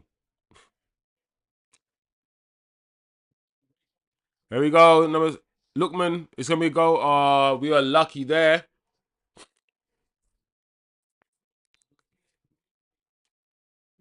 We looked there, and Lissandro did this to sub. Looked like a double inside forward thing to run at them. Yeah, kind of see that. That's what I look like. That's what I see going on. He just decided to go for it. Lissandro looks like he's injured. Turkish, I agree with you, kind FC, and I'm an Arsenal fan. Kobbie should not be scapegoated. Yeah. It's easy to scapegoat Keiko, scapegoat Keiko, scapegoat Kobbie, and act like Garnacho hasn't been on the pitch. What's I'm not gonna lie, yeah. At this point, yeah, these are the two footballers here that I'm done with. No, I'm not done with. I'm done with the idea, yeah. I'm done with the fact that Martinez is actually injured more times he's fit. And he's now becoming an injury prone player. Like, I remember last season, after the World Cup, right? Win, he's been like he's been injured for like forever. He was injured for a long time, came back, injured again, come back, and now he's injured again. And he gets injured. He gets injured a lot. He gets small injuries a lot because of the way he plays. I'm not gonna lie, guys. We need Manchester United need a left-sided centre back. I don't know if it's gonna be Branthwaite. I don't know if Lenny Euro is gonna have to move over there to cover it. I don't know if I don't know, but we need the problem with Martinez, right, as well, is that his passing ability, yeah, with his left foot, yeah, the way he opens his body up on that left hand side, yeah, is very important because when our wing backs go forward and our three centre backs spread out, that right centre back almost becomes a left back. The way he's spread out so much, and when he plays those passes, especially to Ahmad, anyone, whether it's a 10 or if the right wing back, anyone on that right hand side doing that out to in run, the outward to in run, Martinez is good. Like, you need someone with a left foot to make that pass, and you need someone on the right foot on the other side as well. I think that's how he wants to play. So I don't think a right-footed player works that well on the right centre back side in Amorim's system. I'm not gonna lie. So we need a replacement for Martinez. We need someone who's not as short as him. He's not gonna be a liability going back like he is. Because let's be honest, Lissandro Martinez often is a liability in defence. We've seen it already this season, and we saw it last season. Without Varane next to him, holding his hand, he's not that great defensively. But as a footballer, as a defender who can play with the ball at his feet, he's very good. So he has things that he's very good at, and he has things that he's not so good at. And as I always say, for me, football is about knowing the footballer, knowing their strengths and knowing their weakness. So you're not defending them like oh my god, he's the best player ever. No, he's perfect at no player is perfect at everything. Just look, watch them, and understand what their good attributes are and what their not so good attributes are, so you can protect their bad attributes. If you know what they're really rubbish at, you can construct a team in a way to hide any of their deficiencies and pair Martinez with an extra tall centre back, so you balance it out, for instance. So you have to know your team's strengths and weaknesses so you can protect your team. So you can. A lot of fans, are not willing to look at the team's weaknesses. A lot of fans are not willing to look at, if they have a favorite player, that player that they like is perfect and it's the best ever. They're not willing to look at the overall game and understand what they're good at and what they're not good at. And this is taking long. This Martinez thing. I look at Dorgu and Heaven. Listen, one thing that's clear about this Man United fan base also, guys, you guys are after your racismo, I can't say the word on YouTube, the racismo in the fan base, especially up north in this country, you guys, black men are coming into this team. Look at those two players, Dorgu that we're getting. Look at the Bayern Munich guy, Tell. Look at Quenda that could potentially be coming in. You guys are gonna have to get used to the fact that at least 50% of this team will look like me, and could also be Muslim. So this racismo, xenophobia in the United fan base, which is there, especially within the country itself of England, you guys are gonna have to get used to it. That's it. Just get used to it. So it is what it is. Guys with hair, guys like this, guys with hair, we've got to learn to put some respect on our names. Yeah.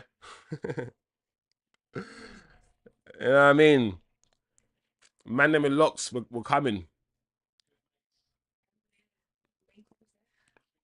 Kobbie and all the man there were coming. We're taking over. Don't worry.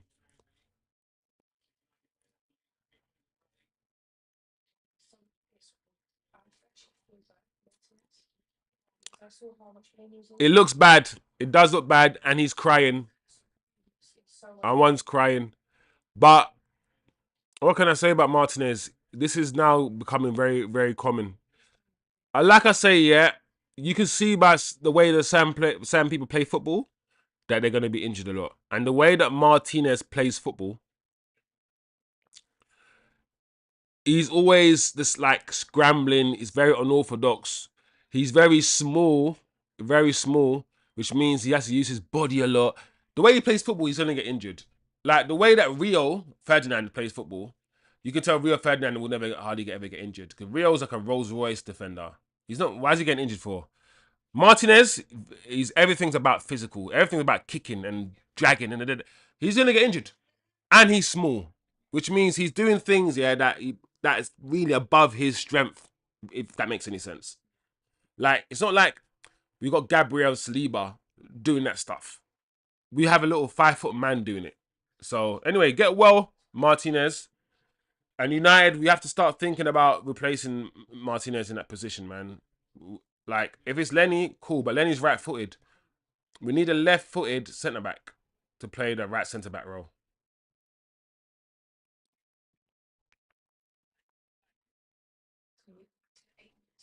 Kind FC, I would be upset too. He was starting to play better, especially on the ball.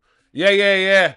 Like, the last 2 or 3 games, Martinez has been one of our better players. Let's be honest, man. Like I said, let's just say what we see.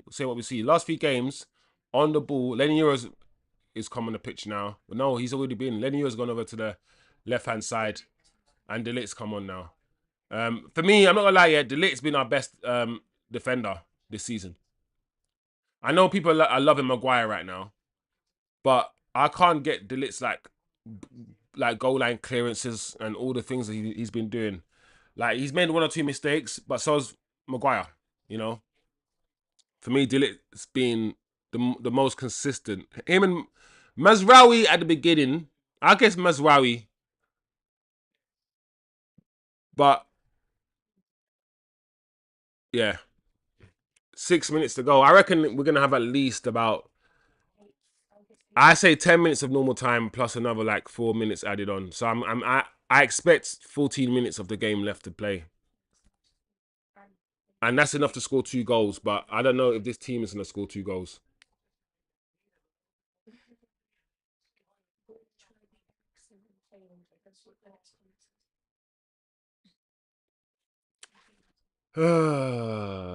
Kind FC. Bruno tried the Ericsson, failed. Bro, it's not for everybody. Like, this Bruno Fernandes being a great passer of the ball thing has always been a myth. You know what I think great passers of the ball are?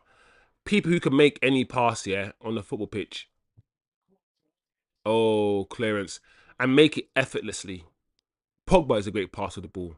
Pogba would have scooped the ball over the top. No problem. Pirlo, Xavi, all of these guys, yeah, great passers of the ball.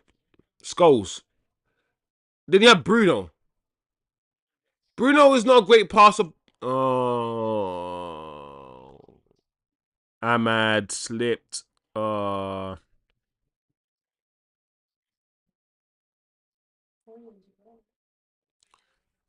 Yeah, I've never considered Bruno as a great passer of the ball. Bruno hits the pass really hard, yeah, and Bruno hits the ball into space. But here we go, Ahmad.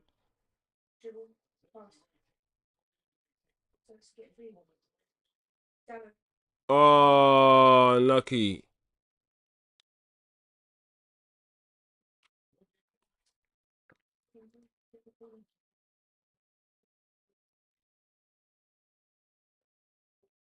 Come on.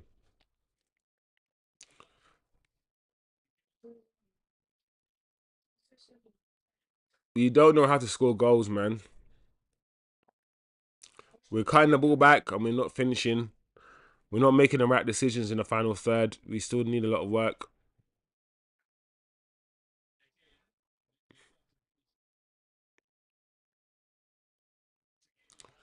Ah, I can't believe we are going to lose at home by that goal. Kobbie false 9. Kobbie false 9. I can't believe, yeah, this guy tried to experiment in a game like this.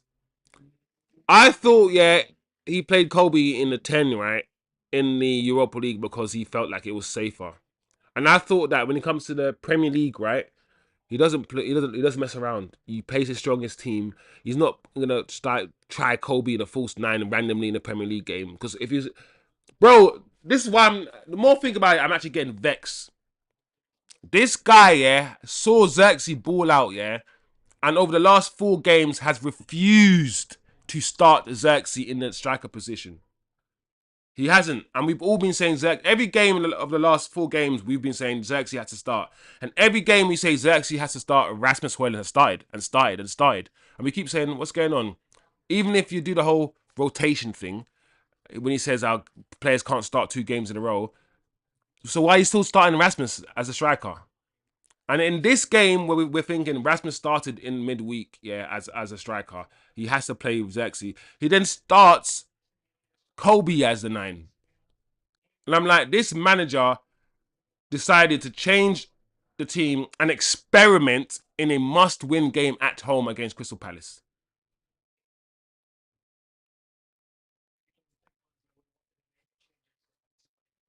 It's worrying. It's a worrying concern because I always say this, and I keep saying the same fucking thing. The only thing I need to know is what this manager and how this manager sees football, because that's the most important thing in this life. If this manager misprofiles players, thinks to win this league you need a certain profile player that's incorrect, then we're never gonna win anything. The only thing that matters, yeah, is how this manager interprets. Oh my lord! Finish. 2-0. 2-0. Easy. This is all on the manager. Very, very easy. 2-0.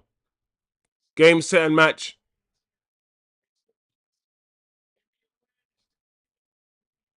If it's offside, VAR will tell you that it's offside, but it doesn't look like it. What a joke. What a joke. I'm close. I'm close. This manager is taking the piss.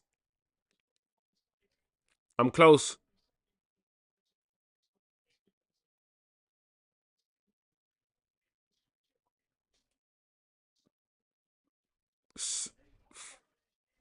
Yeah, he's onside. Maguire once again playing everyone onside. Simple sideways pass. 2-0. Game, set, match. That's it. That's it, guys. Easy goal.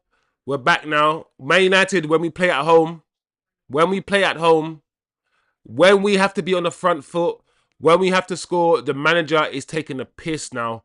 He's not playing the right team. He's refusing. Everybody wants Zirkzee to start games now. Everybody's now saying, start Zirkzee up front. Play your strongest team. The manager is allowing these guys to die. And he's letting these guys fail. I'm tired now. Because at the end of the day, yeah, we have to call it out. We can still say, do you know what? Give the manager time. We're still willing to give the manager time. It's still early days. But I'm concerned. Because with the players at his disposal, this man should be doing a lot more. He should be doing a lot more with the players at his disposal. You can't have Zirkzee and hojlund and start them both on the bench and play flipping without a striker and expect to score a goal. What the fuck are you doing? He started this game without a striker.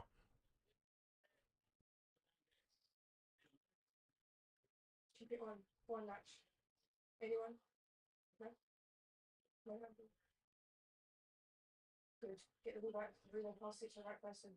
Bruno. Okay. Bruno, get it into Ericsson. Bruno, I don't get why Bruno can't cross the ball in. Every time, yeah, in that Ahmad passes the ball back to Bruno. You know when someone gives you the ball and he gives you the ball very slowly because they're expecting you to just cross it straight away. So they just give you the nice weight on it, they lay it off to you so you can deliver a right-footed cross. Bruno, I mean, Ahmad keeps doing that to Bruno. And Bruno just doesn't want to cross the ball in. Don't go cut in and shoot. Oh, man. This is a joke, man. This manager, man. Losing 2-0 at home to Crystal Palace, bruv.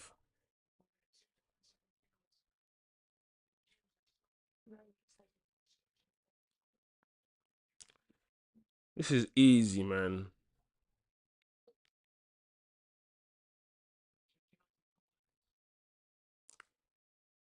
This is dead, man. In the second half, 9 minutes. I knew that was gonna happen. In the second half, we never looked like scoring once.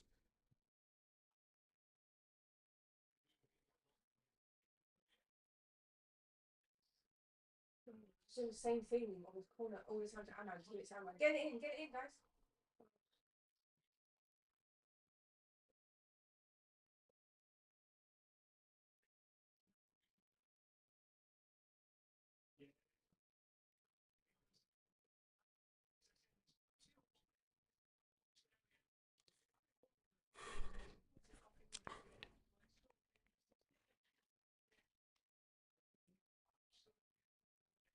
Maguire has to do better there. I'm tired of seeing Maguire have 3 headers at the back here. With space and time and then producing that. While Mateta's doing looping headers and hitting crossbars.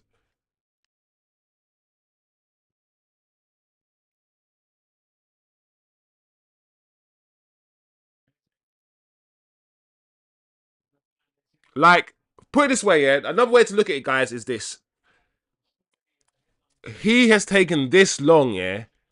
He's tried so many things, yeah, and he's played Garnacho, Alejandro Garnacho as a left-sided 10, and he's played Bruno as a left-sided 10 game after game after game, and it hasn't worked, it hasn't done well. And it's taken him like 20 games to play Kobbie there. That, yeah, is the most concerning thing. I need my manager to understand the team and the players' strengths and weaknesses. That's the only way this could ever work. He needs to. One thing I keep saying the same thing. My only concern with Ten Hag after his first season, and my main thing was, okay, now that Ten Hag's had his first season, what does Ten Hag believe is required to now get us to the next level? Does Ten Hag think we need technical players, more pace and power? How has Ten Hag interpreted the league and what's required to league? Because you can win the league in many different ways.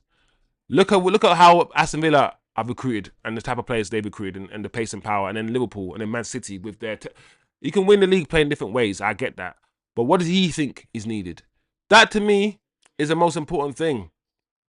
Let's see how this and some of the things that this manager's done, some of his decisions, it's scaring me.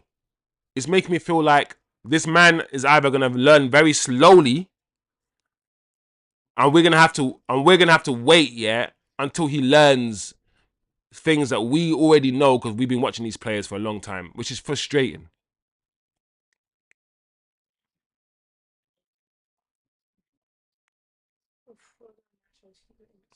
Wow, that pass from Zirkzee was horrible.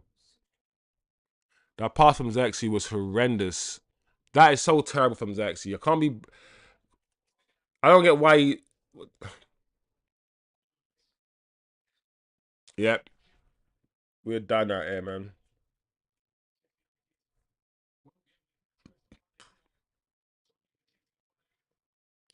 This is so bad, man.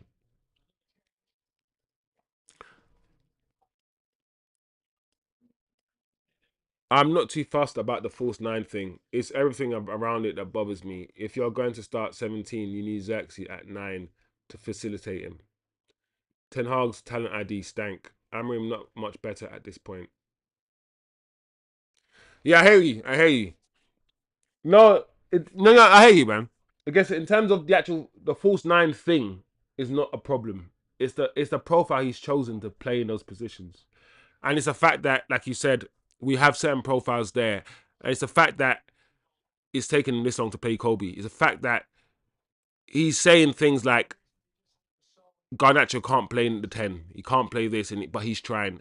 But he keeps playing him, even though he can't play there. And he could have easily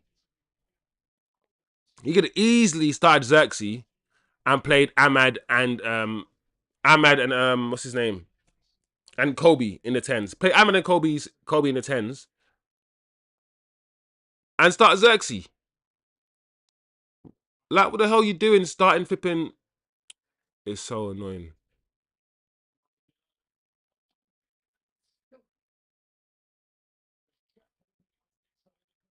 Yeah. Thing is, it's not even talent ID, yeah, that I'm even talking about. It's not even identifying. Well, yeah, it is that. It's both. It's one, identifying what a player is, as in know that player, and also identifying what you actually need in this league and in this team to win the league. Like, if you think you need a player like Antony and you think someone like Antony will bring you to the next level in this league, then your talent ID is off, and also your ability to identify what's required is also off. Both. Because it's like, one, he won't give you what you think you need anyway, and two, that's not actually what you need. Both. You don't need a player like that, and also you've not identified that player appropriately anyway, because he's not that kind of player anyway. So both things. That's what I'm saying. It's like, oh, I'm mad. Oh, I'm mad. That's not good enough.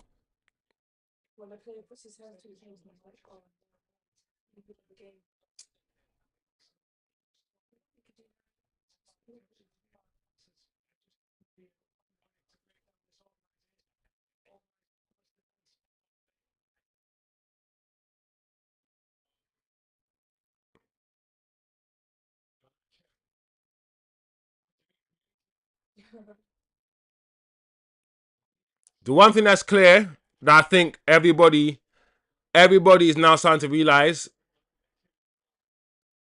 is that the players are better than what they're showing now. And I think now we have to start talking about the manager not playing the players in their best positions, even within the system. Even within the system, there are players that suit the system better than others that he won't play.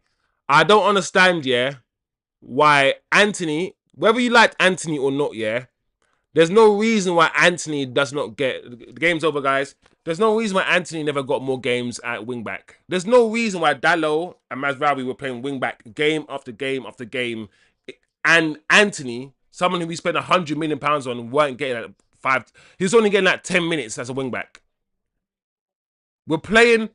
The thing that pisses me off is the fact that we know statistically, and the manager will also have these numbers.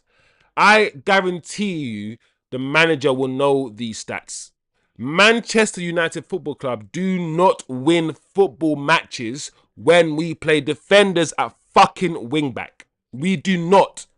The stats are out there. We do not score goals. We do not attack well when we have defenders at wingback. We play our best game, and we've always this season played our better football with Ahmad on the wingback position, or when Antony's come on the field as wingback and we've moved Ahmad, or vice versa. We played good football then. That's a fact. The stats are out there. Yet this man keeps persisting with these defenders as wingbacks that offer us nothing going forward. This man has started this game at home, at Old Trafford, where we're supposed to be on the front foot dominating teams. He started this game without a fucking striker.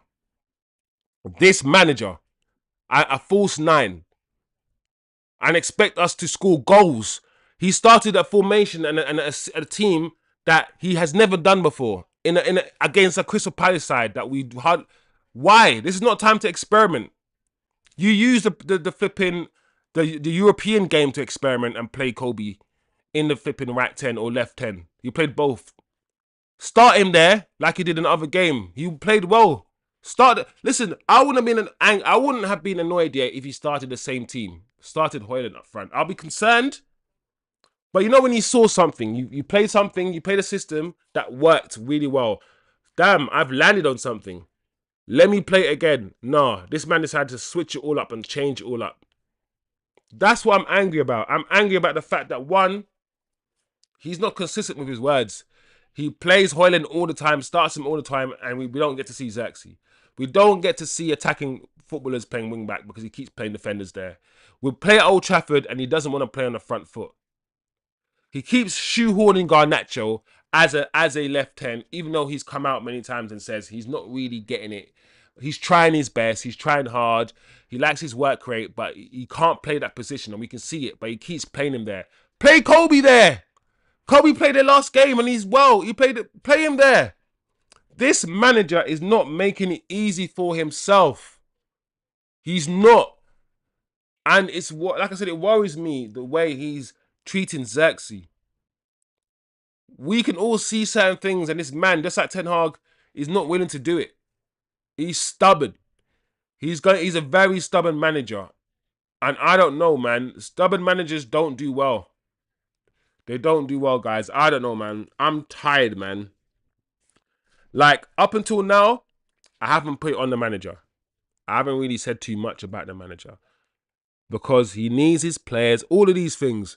But one thing I've said that, you know what? Now it's becoming more evident. He needs to get more out of the players that he has. These players are not as bad as they look today. They're not. They're not. The manager has to take some of this. 2-0 at home again against Crystal Palace. And he took what? He made changes, what, in the 65th minute or something? It took him almost 70 minutes to make any change to the game, even though we could all see it wasn't working.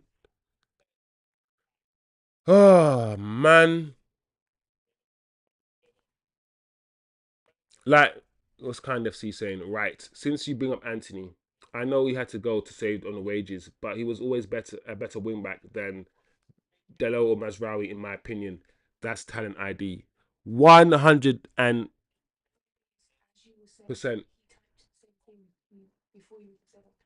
Yeah. One. Yeah. 100%, man. It's like this is kind of stuff that pulls my makes me pull my hair out, man. Because I don't think I'm that smart. Like I do. That's a lie. I do. But like I'm just a football fan, just watching the game, and I'm like, the manager can see like he's watching it too. I'm always curious, what conclusions is he arriving at? That's the only I want to get inside these motherfuckers' heads and be like, when you're watching it and you're seeing hojlund play shit and stinking the game out, are you saying, this is good, he's almost there, I like this, but he just, or are you like, oh my lord, this is some bullshit, I can, because he plays the next game, then he plays the next game, then he starts the next game, and I'm like, we're all like, what? So is it training? Are you seeing something in training that when it comes to the game day, you're not seeing it? Is Zirkzee so bad in training that you're not willing to start him at any?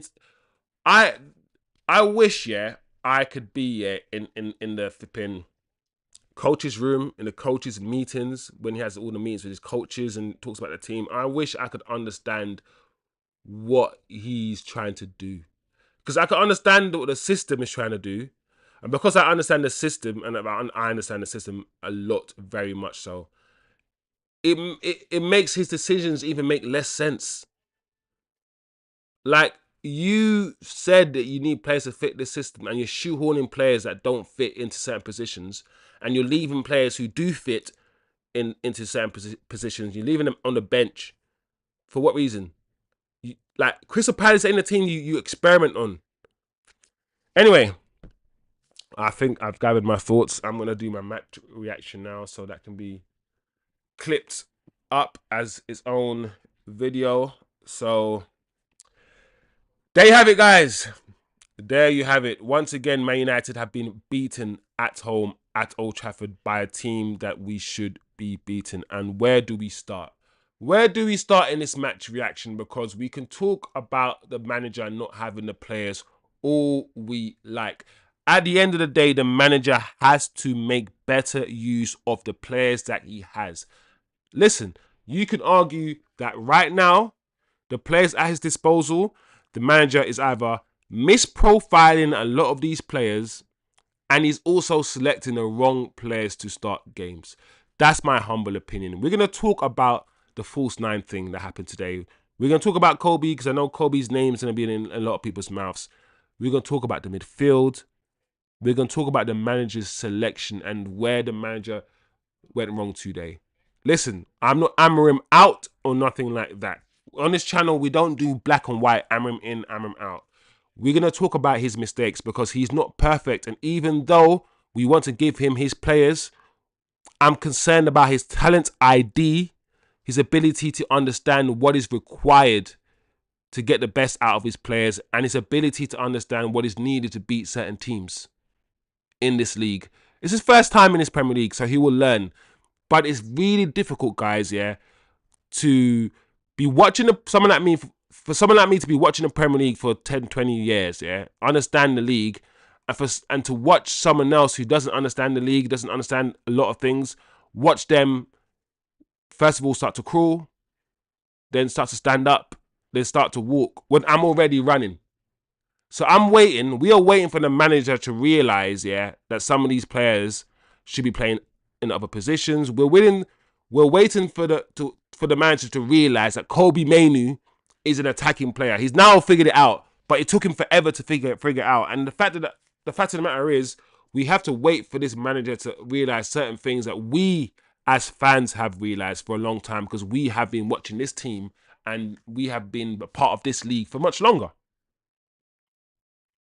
I'm not saying that we're smarter than him, but starting Kobbie today as a false nine, for me, rather than the number 10 position, is criminal. Kobbie had one of his best games in the number 10 position last game. Whether it's a left-hand side 10 or right-hand side 10, he was really good in that position. So what does this manager do today? We start him up front in the striker position. false 9. So we decided to play Crystal Palace at Old Trafford. At home, we started a game without a striker. Let that sink in. Let that sink in. Manchester United Football Club decided to start a football match at Old Trafford for the first time in our history against a Crystal Palace side, a bottom half side, and we decided to play nobody up front. We decided to play this 6 midfielders. At home, no striker. Regardless of what you think about hojlund or what you think about Zirkzee, to have no focal point, to have no striker, nobody up there to put the ball into the net, and to play flipping Kobbie there after having a great game at number 10 was criminal. However, listen, I'm not saying that we didn't start well. The thing is, we actually started well in the first half. We started well. We started on the front foot. We were moving the ball quickly. We had, in the first 10, 15 minutes, a few pullbacks. I think Garnacho pullback shot was blocked. And I believe Kobbie or Ahmad had a shot. Kobbie had a shot that hit the post. So we started well. But very quickly, Crystal Palace got into the game. When Crystal Palace, first of all, I always tell you this. At home at Old Trafford, teams that very easily play against us. One, when they realise that we're not pressing them. Today, we didn't press Crystal Palace at all. When they had the ball, we hardly pressed them. And when they realised that, hold on a second, I'm at Old Trafford, and these guys are not pressuring me on the ball. Okay, cool. Boom. They get more comfortable. They start pushing us back. Once after 20, 30 minutes, when we don't score, and then teams realise that, hold on a second, they're a bit toothless. When they attack, they don't produce nothing. There's no threat that way. Then teams get more confident, and you saw Crystal Palace's confidence grew into the game when they realised we had nothing.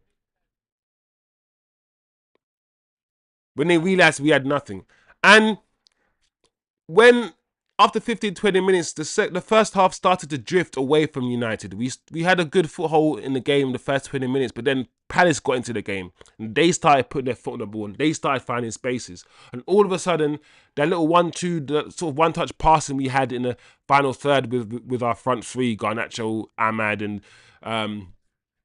Kobbie just linking up, that was not present anymore. That was gone. That was gone. And all of a sudden, the game was stretched, and we had to bomb up and down the pitch. The wingbacks. I keep saying the wingbacks. The stat is out there, guys, that we do not score goals with defenders as wingbacks. We do not. Our best football comes with wingers as wingbacks. Ahmad in the wingback position. Antony coming on. Whether you like him or not, the facts are the facts. The facts don't like your feelings. The facts only like facts. If you don't like Antony, that's fine. I don't like him either. But it doesn't mean I can disagree with the facts that when you play Antony as a wingback, and Antony should have played a lot more games as a wingback. I get it. Antony's on high wages. CASEMIRO's on high wages. The Brazilians are on high wages, and you want to get them out.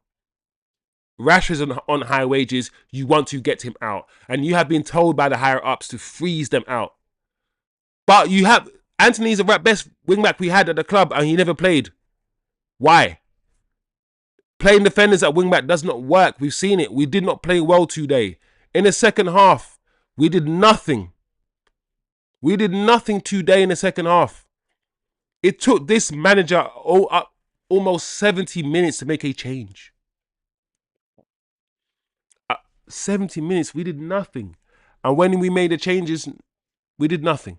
They scored a goal. They scored a second goal. Once again, Maguire. Everyone talking about Maguire, man, he's changed. Maguire's changed. Maguire has not changed. He's just playing in a defensive 3. A defensive 5, if you want to call it that.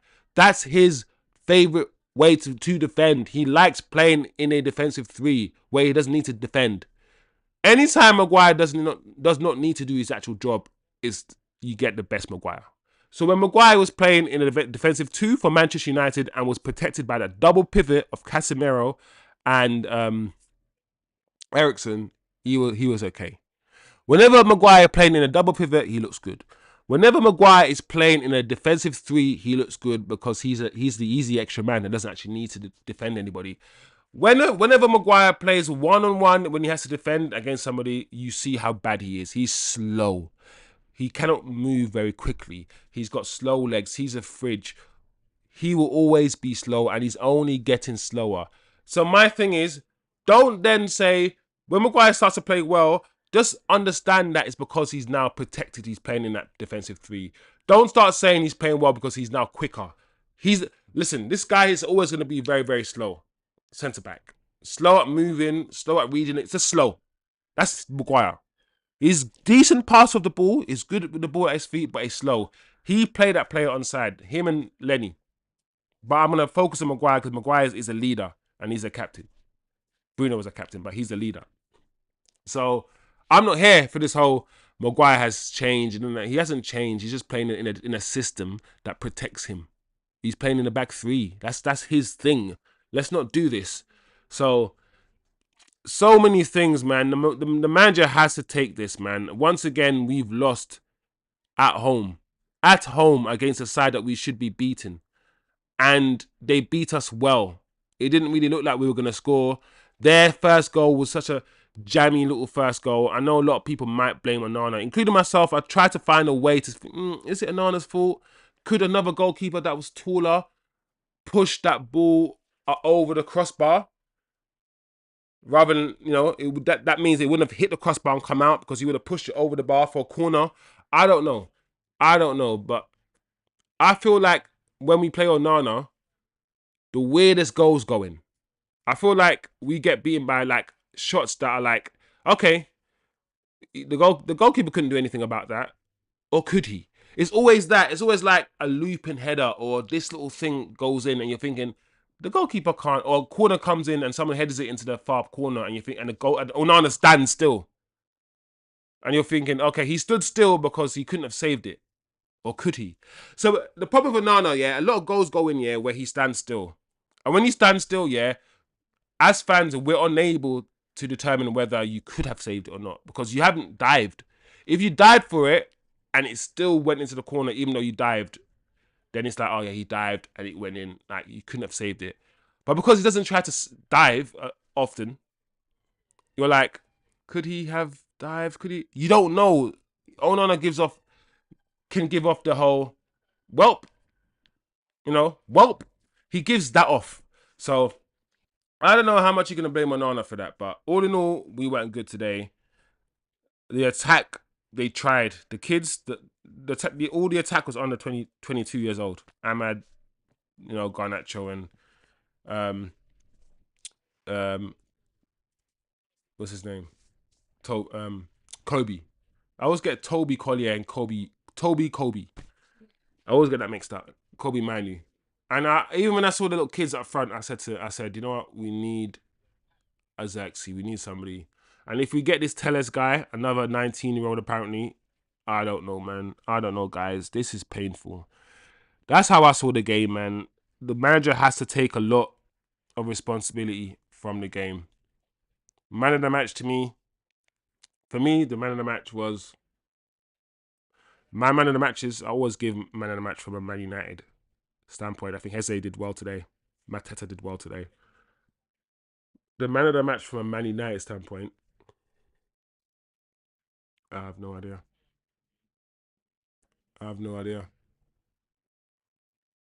Nobody. I'm not giving it to anybody. I don't know. Nobody. No one. I'm not giving it to anybody today. Anyway, that's my match reaction, guys. Let me know what you guys thought. Comment below, share, subscribe. As always, yeah, not a good game, man. There's nothing more to say. The manager has to now start really thinking about that talent ID and the profile of his players and really what works well in his system. And he needs to stick. He keeps saying that he's sticking to his way, but then he keeps saying that Garnacho can't play the 10. And whenever Garnacho plays the 10, he plays it like a winger. And Dalot or Masraoui has to invert. He's lying. He's saying that he's sticking to his principles and he's playing players that can only fit his system and whatnot. And at the same time, he's bending over backwards for some players to accommodate them in the system, while other players who suit the system perfectly, like Antony at right wing back, or just play Kobbie in the 10s. He's not playing them, or like it's very strange to witness, and it's scaring me because it reminds me of Ten Hag. It does. Anyway, guys, smash the like, turn on the notifications, share the video, and I'll see you guys next time. On yourself. Anyway, I will stay on as usual for a little bit to have some conversation. I think everyone's tired now. Man United losing matches is now becoming normal, especially at home. And we can only hope that my only hope now is the start of next season. I think I'm done with this season now. I'm done with my expectations about what's going to happen and all that. I thought we were turning some sort of corner. I thought seeing Kobbie MAINOO in the 10, in a left 10 as well last game, I thought that meant that we weren't going to see Garnacho anymore. I thought that meant this match hopefully will start Kobbie in the left 10, Ahmad in the right 10, and if you have to play defenders as wingbacks, fair enough. But play Kobbie, play Ahmad and Zirkzee. I think the streets, I've noticed this. Whenever the streets get what they want, we win football matches. We do. Like, when we saw in the last game, Kobbie MAINOO in the 10, we won. When Antony came on in the right wing back, we won.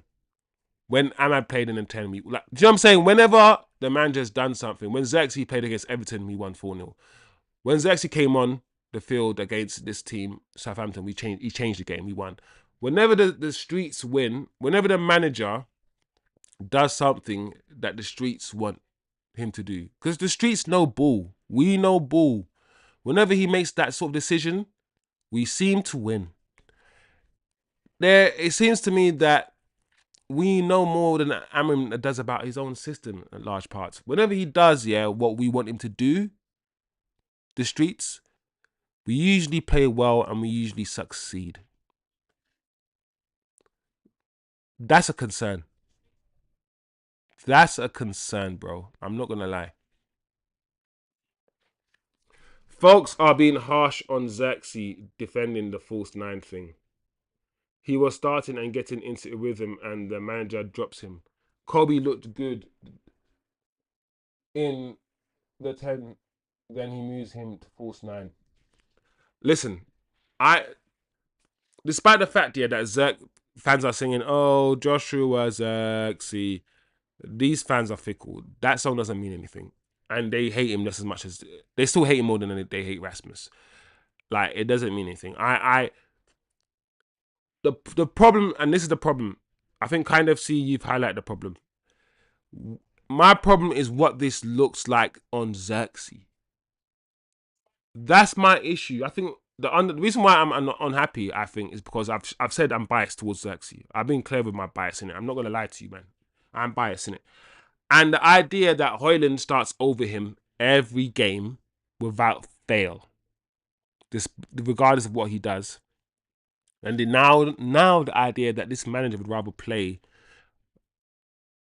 Kobbie in that 9 position to drop deep and link the play over him means what does that mean for him? That's yours. I don't think you guys understand. That is your specialty. You were bought for that only purpose. And the manager chose someone else to do that job over you. And that person has never done that job in his life. I don't think people understand. That's why I'm annoyed at it. It's one, the audacity of it is crazy to me. And 2, what it signals to Zirkzee, what it signals to all of us. And 3, what it's now going to allow fans to do to Zirkzee. Because now fans are going to rip Zirkzee. Because of how they process this. You know? And all of these things were unnecessary. This man just played the right team. Like, we're never gonna, like, it doesn't make sense. The more I think about it, the more I'm like, we didn't play a team yet that could penetrate in behind. Or we're not playing a striker that can penetrate in behind, right? But we're gonna play Garnacho and Ahmad, who probably can, right? Play Zirkzee. Anyway, that's what I think. I think the manager is not making it easy on himself. He doesn't make it easy with his press conferences and the way he talks. Even though I do like the way he talks, but I sometimes feel like he's a bit too honest when it comes to certain things, and he's a bit too free with his mouth. And that can also be an issue. But the manager needs time. Listen, huh? Is that who? All right, so you're saying Amorim is getting a lot of criticism online.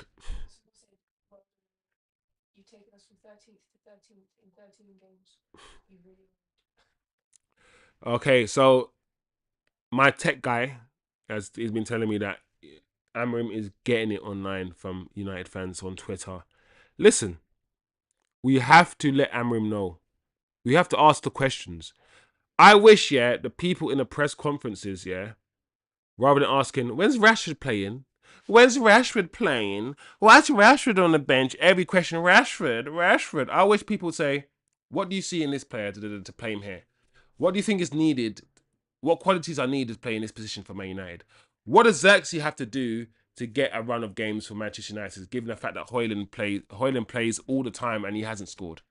These are the kind of questions that I want people to ask this manager. After a really good game playing number 10 in the midweek for Kobbie, what made you play him number 9 today? Those are the questions that you need to be asking this manager. I want to know how he thinks and how he interprets football and what he's. Then we'll get answers. Then we'll get knowledge. Like, oh, I feel like Kobbie. Do you know what I'm saying? Not questions about Rashford all day long. Get some football fans in the media room rather than the media people who come with their questions preloaded, come with their headlines already, and all they want is the manager to fill in their headline for them. They come with their, why are you so crap today? No, forget that, man. Ask questions to get answers that we need to know as fans. Streets are saying that he played with no striker because he wanted to know that when he comes in, he'll be striker straight away. Okay, the streets are saying that the manager played with no striker to literally to tell that he doesn't have a striker, and then when you come, you'll play up front straight away. You'll get into my team. I'm not gonna lie, yeah. A lot of our players that we have here are not as crap, yeah, as we're making it out. Like Zirkzee was Italian striker of the year, or was striker of the year in Italy, right? He has a bit of tech about him, Zirkzee, and this is what the manager's doing to these sort of players. And that a lot of these players are techie. There's something that makes me feel like this is gonna take longer than usual because of the manager as well as the system. I feel like I want to trust this manager, right, with players, and I trust the system, but I just need to. I think the only thing I've got hope over is the fact that I hope that when the season's finished and when he's been given a fresh start, a fresh look at the players, that he comes with a different mentality, attitude, drive, and he sees it a lot more clearly. At this point, I've only got hope.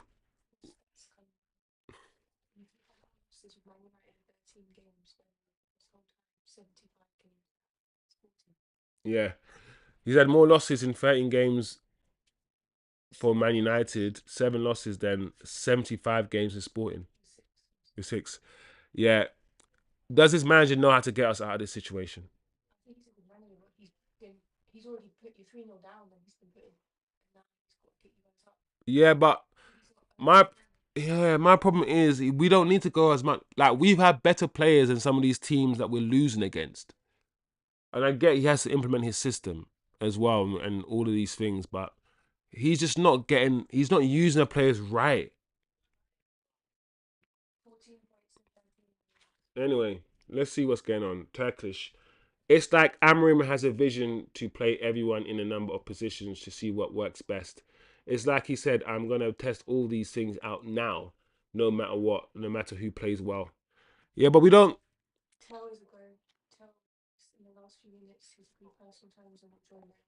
All right.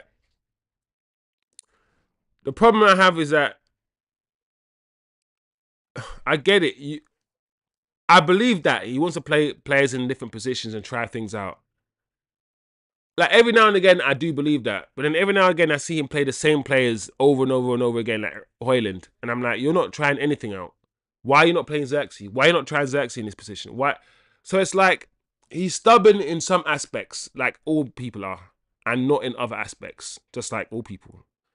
And you know, I've said it many times. You're never gonna agree 100% with every manager. Like even if you like a manager, there'll always be one or two things about the manager that you don't like. You can't like everything about everybody. Like that's just crazy. But there's the more I know and understand this manager and whatnot, the list of things I don't like are just increasing. Some of you will say that's natural anyway. The more you get to know somebody, but it's just frustrating me, man. Anyway, kind of see, big up yourselves, bro. I get that Zek's last few cameos was not good, but the chopping and changing cannot help a rhythm player like him. Zirkzee should just left if this manager is not going to invest in him. Oh yeah, yeah, I agree. I agree, kind of see, man. I agree. Like you and thing the thing is, I think the manager knows. Like Hojlund is he's a striker. He wants to be a striker. He doesn't need to get involved in the game. In fact, Hojlund doesn't want to. He wants to just run off the strikers, hold the ball up, and just wants to just shoot and score. He doesn't need rhythm per se. Zirkzee does. His whole point is to get involved with the team, to understand them, to run, to So you start Zirkzee, you start the rhythm player to get the rhythm, to get possession of the ball, and then half an hour you take Zirkzee off, you put on Hojlund to do the running and the smash and grab thing. You don't do the whole Hojlund first, the messy player who can't hold the ball up, the kamikaze thing, and then bring on Zirkzee for 10 minutes to what? To be the glue, to calm the game down. No, that's not how. That even that, yeah, that idea, that concept alone should just be like, what? Why is the manager doing it? Why is the manager not setting in the team and playing passes first and then doing the crazy? Why is he doing the opposite? Why is he starting Erasmus and then putting on? That alone is weird to me, as a general concept, right? That's weird. It's weird. So I'm with. I didn't want Zirkzee to leave in January after like 6 months because I didn't want these top reds to win and boot Zirkzee out before Rasmus, even though Rasmus is shit. But the more I watch this team, the more I watch the manager, and I keep saying this. I think I was always gonna say I think the Rasmus sort of like Gorkias profile is what the manager needs. But then again, he's playing a false nine today with a midfielder against Crystal Palace. So he's decided today to not play a striker against Crystal Palace at Old Trafford. Let me remind you, we're not away from home, so we're not like we're defending. We're playing at home. My lord. Playing without a striker is insane. Anyway, is it 4:30? Is it time to start watching the Arsenal game? I think it's time to start watching the Arsenal game, guys. So kind of see. On another note, what were you saying about Andy and Dwight? It's similar to how I became a Dutch national team fan. At that young age, I thought Gullit and oh yeah. Do you know what it is yeah about the Dutch Holland national team? Yeah, that was the time when I saw like Ruud Gullit and all the man there, Rijkaard. Yeah, and obviously man like Clarence, like them man there, yeah, like wait, say it off the Dutch, yeah. You know what I mean? Yeah. When I saw them man there, I was like, what? Why are all them man wearing locks? Like, I'm playing for Holland. I was hella confused. And that, yeah. No, you're right. I remember that. That team was kind of famous for looking like that. I remember that team. And especially as a black person watching European football, I always said, oh, how come Dutch? I always thought, let me just research Holland and understand the history of like colonization over there and what the Dutch did in like was it South Africa as well, and all of these things and whether let me understand why I'm seeing these guys play for Holland because it like watching we never saw those guys really play for England. Like put it this way, Andy Cole and Dwight, Andy Cole was he qualified for England, right? And he should have played a lot of games for England. He is one of England's best strikers. And for the career he had at Man United, and for the lack of England caps he had, like it just didn't tally up. He should have had a lot more England caps than he did. Should have Jermaine Defoe. You know, so no, I hear you kind of see. That's big, man. I loved watching that team around that time, man. So I understand. That's why when people say, listen, all that stuff doesn't matter, it does, bro. When you watch football, yeah, and you see that when you live in a world where you feel that someone who looks at you is not accepted somewhere, and sometimes all it takes is to see yourself or see someone in a certain position, and you're like, yeah, okay, cool, it's possible. Yeah, man, representation, it matters, man. Like in country, I will say this: if you're living in a country that's all just got black people, say you're in Nigeria, right? You're in Nigeria. Representation doesn't matter in Nigeria because in Nigeria, your doctors are black. The football, like everyone's black anyway, so you don't have that ceiling to think that you can't do certain things because everyone in every high position looks like you. But when you are melanated in a population that's dominated and you're the minority and everyone in high positions don't look like you, and then you get told that you're not this and you're not good enough, subconsciously you get told that. You don't get told to your face, but the images and what's shown to you, you then sort of psychologically start feeling that there's a ceiling. Like, I can't do this, I can only do that, I can only be on the streets, I can only do that, because that's what you see.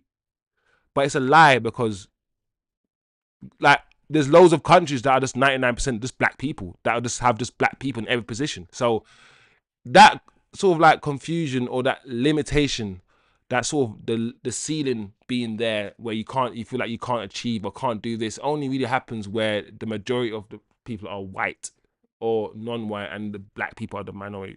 When we're in Africa, that idea doesn't, it's not a concept. So that's why when I speak to like my Nigerian friends and whatnot, they have a different outlook sometimes to Caribbeans and African Americans and some people in this country on sort of what they can achieve and their limitations and all these things. So it's a definitely, and we can relate this back to football easily. So it's definitely a conversation that we can have, not just a football conversation, but it's a psychological and a societal conversation, really. But anyway, I'm going off on one. TV definition was not great back. Oh yeah, the TV definition was not great back then, man. We were watching football on. You know what's funny about watching football now? Yeah, yeah. Cause when we first started watching HD, it looked like, whoa, what is this? I could see this guy's spots. I could, but I going watching football like 5 years ago, it looks crap. Even 5 years ago, football looked crap compared to now when we watch it on the TV. Like, it's come such a long way. Anyway, kind of see back then it was unheard of to see a black man captain a national European Cup winning side. 100%, 100%. It was. Is it? I guess it's not really unheard of. I'm trying to think. Does Mbappe sometimes captain France? I'm just trying to think of black people who are captaining European nations now. Hmm. That's actually an interesting thing he said. No. I don't. Back then we didn't see it more at all. No. The point kind of saying is that back then we didn't see it. It was rare. But it made me think about now. Van Dijk, and you're right. Van Dijk kind of see Van Dijk captains Holland. So yeah, his point is back then we didn't see it, but now it's more acceptable. Like you said, Van Dijk, Pogba might have captained France before.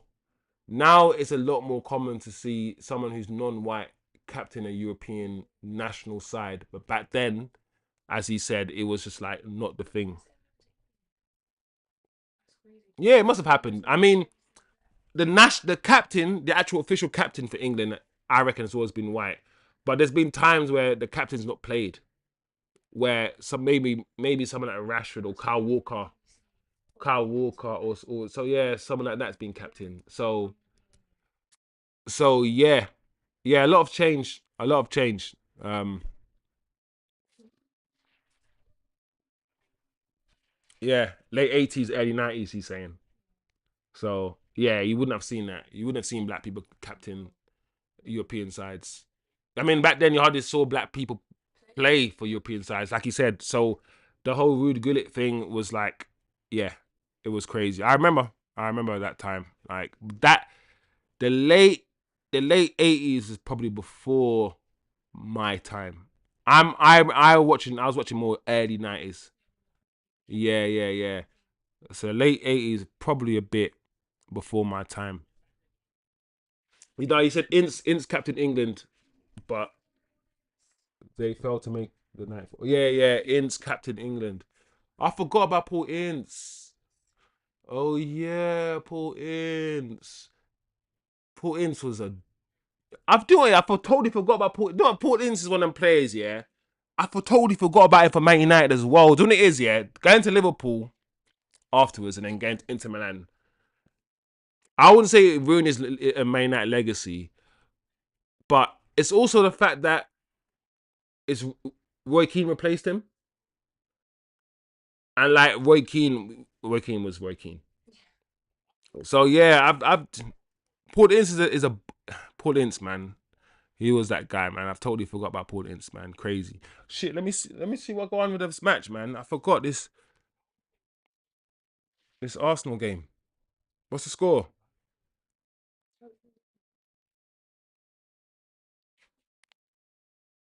Oh my god, it's already 1-0 to Arsenal.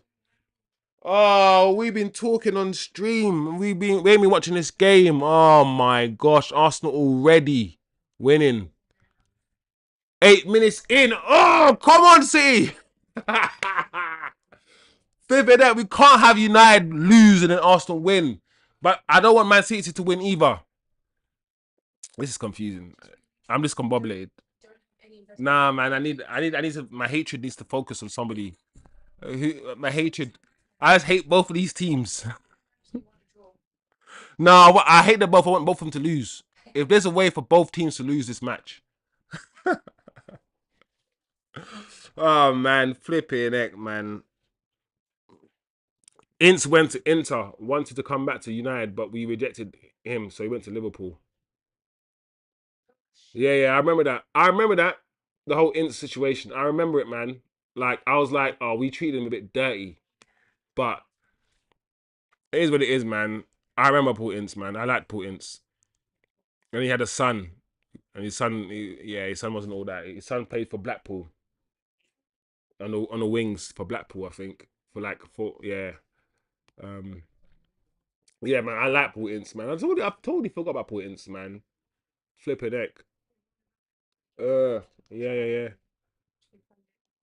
Oh, City made another. Kind of see said City made another.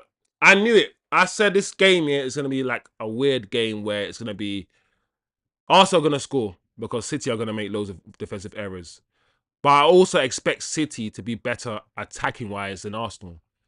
So yeah, it's gonna be a weird game. But I'm gonna relax now, man. Yeah, yeah. I'm gonna jump in and just yeah, leave a comment and stuff. But yeah, kind of see as usual, bro. Big up yourself. Let me just eat my food and relax myself. Watch the game. When's the next game? Thursday again? Let's check. Is it Sunday, Thursday, Sunday, Thursday, Sunday, Thursday? Sunday, Thursday? Is that what we're doing? We're doing that right, from now on to the rest of the season until we get eliminated from the Europa League.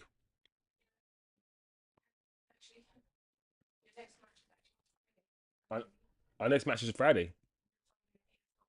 Oh, against who? FA Cup Leicester. All right, another home game on Friday in FA Cup. All right, and then a week off. I don't care about this week off. This week off thing only makes sense if the manager picks the right players. If the manager's gonna flip in, do the whole week off thing, and then start false nine and fuck around, I want to fight this manager now. I want to fight him. I think we should bring in this world. Yeah, we need to have more boxing matches, and I think we should be able to just have like 3 round matches with your op. Anybody you don't like in life, yeah, you should be able to have 3 rounds with them. I ain't talking about some illegal fighting. I'm talking about get some gloves on. You contact the man. You say, listen, let's fight. 3 rounds, 3 minutes each. Everything professional. No below the belt stuff. And so it gives you the opportunity to punch up a man. That's what we need, because there's too many angry men in this world here that want to fight and then go out there and just do madness. Let's have sanctioned boxing matches. Every week, yeah, in London, there should be 100 boxing matches in like 100 different clubs. People just have beef with each other, just want to just punch each other up. No, man, and it should be a thing where after the boxing match, it's squashed. There's no retaliation. Like, you go out for dinner afterwards and you have a drink afterwards. Like, the boxing match is just to let off steam, to punch a man up. That's all it is. It's not anything else. And after it, you shake hands and you go out for a drink. Yeah, that's how it should be. Because right now, Amorim, yeah, it needs a punch in his face. But no, I'm not even saying I'm not condoning violence, but I'm saying, you know, just have a me and you, just have a little boxing match, consensual boxing match, 3 rounds. I'll give you 2 uppercuts. You fall on the floor and then you wake up and then you play Zirkzee. Did he start Zirkzee?